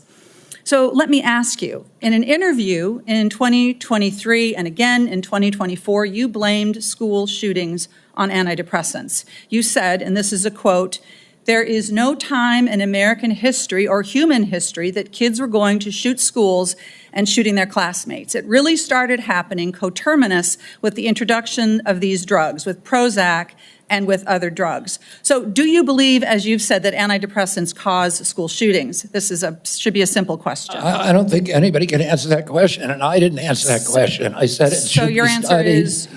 I said it should be studied along with other potential culprits, like So they may cause. social media. But I don't know. I would never make, because there's no science on that, Well, Senator. there is, Senator, there is, Mr. Kennedy. Thank you for the promotion. The science shows that there is no link between school shootings and antidepressants. And in fact, most school shooters were not even treated with antidepressants. And of those that were, there was no evidence of association. You know, I don't think you my can question say that, Senator, because of HIPAA rules, nobody knows. Well, that is, Mr. Kennedy, do you think that people who take antidepressants are dangerous? I think, listen, I'm not going into HHS if I'm privileged to be confirmed with any. So you can't say that people to impose any preconceived ideas that I may have. I just want to have good science. So you're not saying that they aren't dangerous, which means that they could be dangerous. Let me ask you this. That's not true. You've described Americans who take mental health medications as addicts who need to be sent to wellness farms to recover. Is that what you believe? No, of course I didn't say that anybody should be compelled to do anything. No, but you said they should be sent. I said they should be available to them. I didn't say they should be sent. You said that folks that take antidepressants are like addicts. That I can provide that, Oh, I think they should have the availability. Listen, I know people, including members of my family, who've had a much worse time getting off of SSRIs than people have getting off of heroin. It's the withdrawal period is, I mean, and it's written on the label. I have some This is experience very with well this documented. myself, Mr. Kennedy.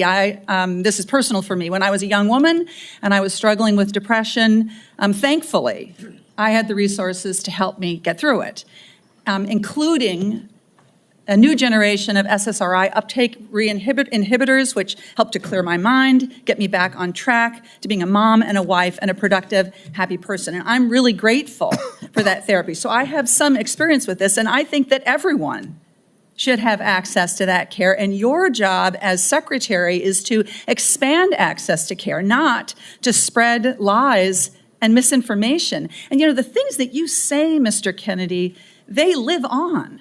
They have impact.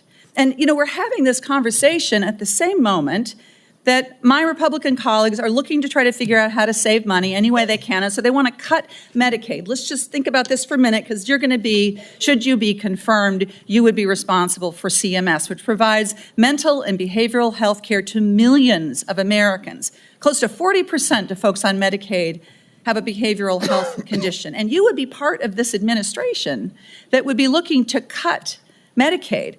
So, Mr. Kennedy, these statements that you've made linking antidepressants to school shootings, they reinforce the stigma that people who experience mental health every day face every single day. And I'm very concerned that this is another example of your record of sharing false and misleading information that actually really hurts people. Senator, you're mischaracterizing my statements. I am only putting into the record what you have said, Mr. Kennedy. You're mischaracterizing my statements, and I'm happy that you had a good experience on SSRIs. Many Americans have very good experience on it. Others have not. That would be an issue between them and their physicians, and not for the future head of HHS to be putting out misinformation about the dangers of SSRIs and other antidepressant medication, spreading the stigma and the fear that we're actually trying to overcome. Do you think physicians, when they make that prescription, ought to have access to good science? Of course they do. And That's all I believe, too. And you and I are in agreement, Senator. And to your point that you made when you made these statements, it was not based on good science. I don't know what it was based on. I was saying the science needed to be done. I was saying these are potential culprits. We're coterminous, and I named other things. I said video games. I said social media. I said SSRIs. SSRIs have a black box warning of suicidal, homicidal behavior. Mr. Chair, I will submit to the chair the information that I have about what Mr. Kennedy has said, linking antidepressants to school shootings. Thank you. Senator Young. Thank you, Mr. Chairman. Good to see you, Mr. Kennedy. to follow up on that spirited exchange, in talking with you and reading about your vision for the department, you said one of your goals is to return public health agencies to the gold standard of scientific review. You've alluded to the gold standard a number of times today. So I'm going to give you an opportunity, uninterrupted, but hopefully not too extensive, to tell me and others what you mean by this gold standard. The gold standard means real scientific research with replication of studies, which very rarely happens now at NIH. We should be giving at least 20% of the NIH budgets to replication. We should make sure that all the science is published with the raw data. We should make sure that the peer reviews are also published. And I'll give you a quick example. 20 years ago, NIH scientists did a study on Alzheimer's, which they said it was caused by amyloid plaque. After that, NIH shut down studies of any other hypothesis. 20 years later, we now know that those studies were fraudulent.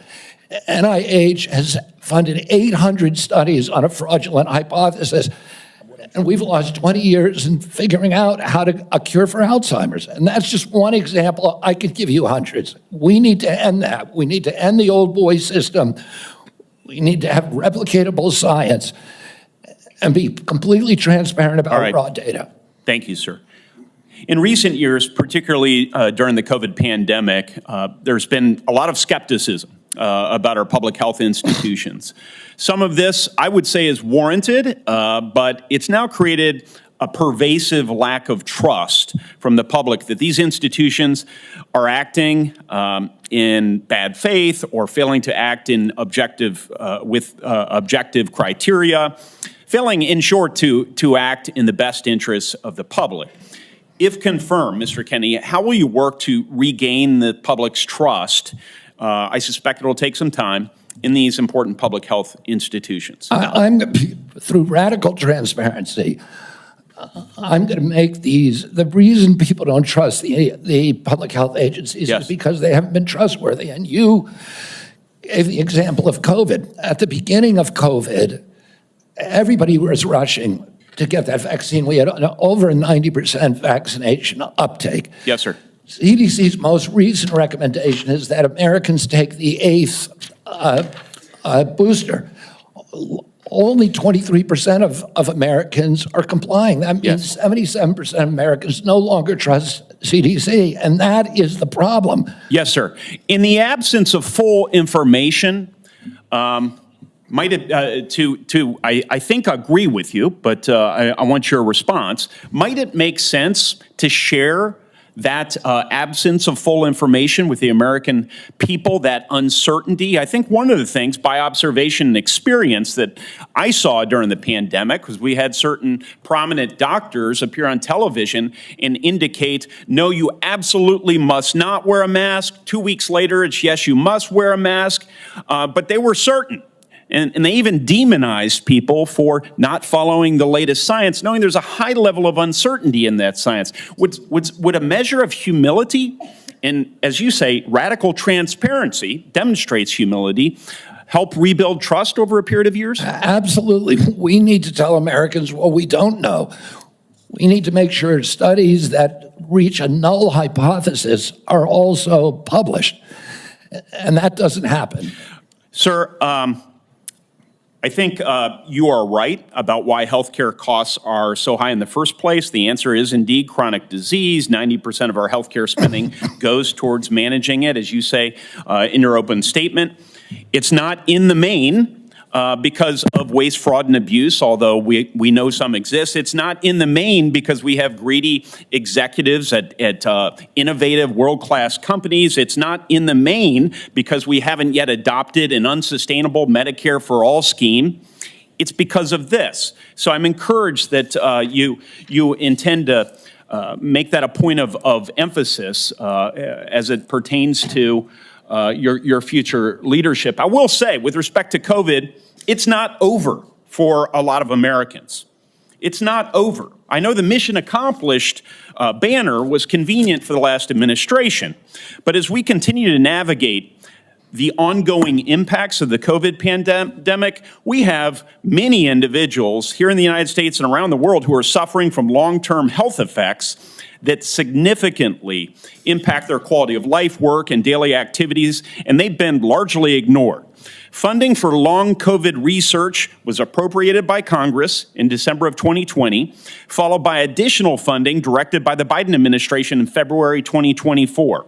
Patient groups and industry publications have criticized the slow pace of clinical trial design and enrollment. If confirmed, will you collaborate with healthcare providers, researchers, and effective communities to better understand and mitigate long COVID's impact? Yes or no, please? Absolutely, Senator. There's 16 million Americans. Will you commit to prioritizing long COVID research and integrate this work into broader healthcare policies? Yes or no, please? Yes. Patient groups, experts, and industry publications have raised concerns around existing long COVID funding being spent on observational research. In particular, criticism was directed towards recover funding being used to duplicate existing findings instead of funding trials for potential treatments or diagnostics. If confirmed, Mr. Kennedy, will you work with Congress so that going forward, long COVID funding will be directed primarily towards trial or novel research directions and not replicating existing observational research? Yes or no? Absolutely, Senator, with enthusiasm. Thank you so much. If confirmed, how will you create a balance between your personal priorities of chronic disease and healthy lifestyle and the ongoing critical work of the department in areas that are focused on incentivizing and advancing innovation in modern medicine and pharmaceutical discovery? I think innovation is going to be the key to public health. And we have a unique opportunity now in history because of AI, because of telemedicine, and because of the quality of people that are now coming to HHS to actually save public health. But it's all going to rely on innovation, and I don't want to do anything that inhibits or impairs the pace of innovation. That's encouraging. From approving AI algorithms to determining Medicare coverage, we certainly need more innovation, and we need good people in the department to assist with that effort. So I'll follow up with a question about how you're going to attract and retain good people. Thank you, Chairman. Sorry to shut you down a little faster than I did the others, Senator. We are up against a vote deadline here, and we have one more senator who gets his full time. I hope you'll keep it as close to 5 minutes as you can, Senator Welch. And then I've promised Senator Wyden, 5 more minutes? To be divided 1 minute with my colleagues getting 1 minute. And then if we can do that, we can get over to vote before they call the vote on the floor. Thank you very much. Thank you, Mr. Kennedy. And as you know, I'm have great reverence for your family from Massachusetts. When I got out of college, I was in the first class of Robert Kennedy Fellows, the memorial created by your family to honor the service of your father. I do community organizing in the west side of Chicago. And I certainly admire your energy in your effort here and desire to serve. You know, there's a couple of things that are really important here.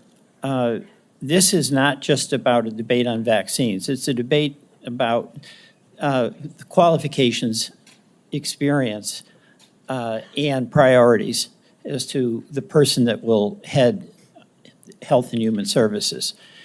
And it's not just about what your answers are today or what the questions are. It obviously has a lot to do with your whole record and your whole history.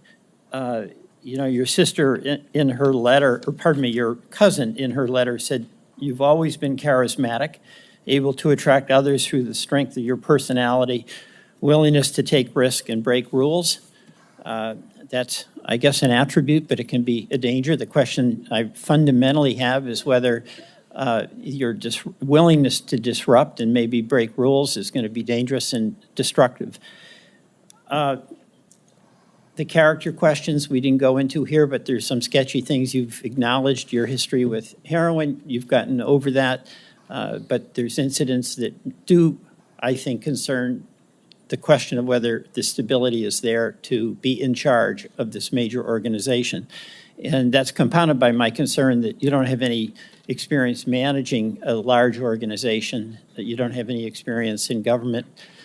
So those are things that have to be taken into account. But the issue for me is also priorities. A lot of your engagement in health has been on vaccines, big important issue. You actually disagreed, as I understand it, with President Trump about Operation Warp Speed. I think President Trump deserves a lot of credit for Operation Warp Speed. He knew we had to get a vaccine. And these other issues about a mask and whether you should wear it, whether when you got your groceries, the bag had to be left outside, remember that in the very beginning? Those are incidental to the core question that the president believed we had to have a vaccine, and you contested that. That worries me. That really deeply worries me. The other questions, Senator Cassidy asked you some questions about our healthcare system. I happen to believe that our healthcare system is profoundly broken, and it's not just about the chronic illnesses. That's about our diet, that's about our exercise. But we are getting premium increases in Vermont of 20% a year, 25% a year. And it's busting the bank for taxpayers. It's busting the bank for our wonderful Vermont employers who care about having health insurance that they can provide to their employees. Senator Cassidy asked you a couple of questions about how you would reform Medicaid, and I didn't hear an answer. You mentioned that you thought Medicare Advantage was good. You have a good plan. No focus on what an incredible ripoff was reported in the Wall Street Journal by United Healthcare, which was marketing Medicare Advantage and then paying doctors and nurses where they had assignments essentially to diagnose illnesses that didn't exist. So they made billions and billions of dollars. And I've seen nothing coming out of the Trump administration, and I've seen nothing coming out of your advocacy that is going after what is a rampant abuse by the insurance companies and overcharging people and not doing the job. And by the way, the United Healthcare people, when they did that, they overdiagnosed. When the person really got sick, they dumped them. They dumped them. Go to the nursing home on your own. That's a broken healthcare system. We spend the most and get the least. And I think there should be collective anger about this on both sides because all of our people are dependent on that healthcare system. And you're going to be working for a president who's on a lawless rampage right now, okay? He has done something reckless with the pardons to these cop beaters. I'm appalled by that. But that's just reckless. That's not illegal. He's impounded money. So right now, the Medicaid website went down. He's impounded money. So the community health centers that Senator Warner was talking about are up in the air as to what they can do. Do you believe that a president can impound money that has been appropriated by Congress? Senator, let me answer the question about Medicare first. I have never defended that program or the rapacious behavior by insurance companies or the PBMs. I understand that's a huge problem. And all right, I don't have time. We've got to get over to vote. So we can do this. But you've asked me 5 questions. You got to give me a chance to answer one of them. Please be brief. Yeah, I brought in, if I get confirmed, I've already appointed a general counsel. The first time in history, he's a former prosecutor who prosecuted the biggest Medicare fraud in the case in the state of West Virginia. I brought in a prosecutor for that job instead of a bureaucrat, precisely to address the important issues that you raised here. The only reason I didn't talk about these before is because I wasn't asked about them. What about, I agree with you 100%. Right. What about impounding, a president impounding money that, among other things, goes to health care? And you're saying that that's illegal? That's correct. Well, my job is to uphold the Constitution. I'm going to take an oath to uphold the Constitution, and I will administer the law and uphold the Constitution.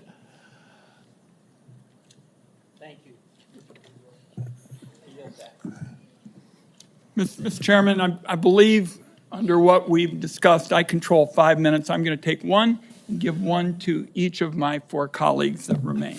All right, and I would just say this vote, they're going to call it in about 8 minutes. Thank you. So we have very little time. 2 hours ago, colleagues, I asked Mr. Kennedy to reconcile his many anti-vaccine statements with his handful of pro-vaccine statements. Instead, he gave us a word salad and ducked the issue. The same was true, Mr. Kennedy, with respect to measles, where you wrote a book playing down the threat of measles, even though American families are very concerned about it, and apparently families are still mourning in Samoa. And my last point would be that Mr. Kennedy said today really wasn't about him. And I just want to tell him it is all about you, because I find your presentation to be both untrustworthy and unprepared, because my colleagues have been seeing back and forth between Medicare and Medicaid, and it's not clear which program you're using when. So I want colleagues to know there is a lot more information to learn about Mr. Kennedy before we vote. I'm going to urge that to my colleagues on both sides of the aisle to not make decisions on the basis of this session. I thank you for the additional time. And I guess my next minute is Senator Whitehouse, Senator Warren, and Senator Smith. And again, 1 minute each, please. There's been a lot of conversation about late-term abortions here, and I just want to make clear what Rhode Island OBGYN doctors describe as what is almost always happening when a late-term abortion is needed. It is a childbirth gone wrong. The family has painted the room, it has bought the crib, maybe even decided on the baby's name, and has gone to the hospital to welcome the new baby into their family in what is supposed to be a happy event. And then things went wrong. Then the alarms started pinging. The lights started flashing. The medical professionals started rushing in. And the question became, who lives and who dies? The mom's life is often at risk, and she may have other children she needs to care for. The baby's life may be at risk, and one or both may die. In that environment, the doctors and the family own that decision. Government has no place in that room at that point. And I think we need to understand when this late-term abortion gets bandied about, what you're dealing with is a tragedy that is happening to a family who wanted that child and have suddenly been confronted with a moment in which they have to make what is probably going to be the worst decision of their lives. And to try to shove the state legislature into that room is really offensive, really morally wrong, and I just want to make very clear what Rhode Island OBGYNs tell me is the situation when these procedures have to be deployed. Senator Warren. Thank you, Mr. Chairman. So, Mr. Kennedy, I wanted to ask about your role in the 2019 measles outbreak in Samoa. In July 2018, 2 children died immediately after receiving a measles vaccine that nurses had mistakenly mixed with a muscle relaxant. The nurses get charged with manslaughter, but vaccination rates go down. I asked you about this in my office. You told me flatly that your visit to Samoa had nothing to do with vaccinations. We now know that's not true. I have the documentation. You met with the Prime Minister, you talked about vaccinations. You met with an anti-vaccine influencer who described the meeting as, quote, profoundly monumental for this movement. So what happens? Vaccinations go down, there's a measles outbreak, and children start dying. But you double down. You didn't give up. Just 4 days after the Prime Minister declared a state of emergency, 16 people already dead. You sent a letter to him promoting the idea that the children had died not from measles, but from, quote, defective vaccine. You launched the idea that a measles vaccine caused these deaths. You are a very influential man. In fact, you are called the leader of the disinformation dozen.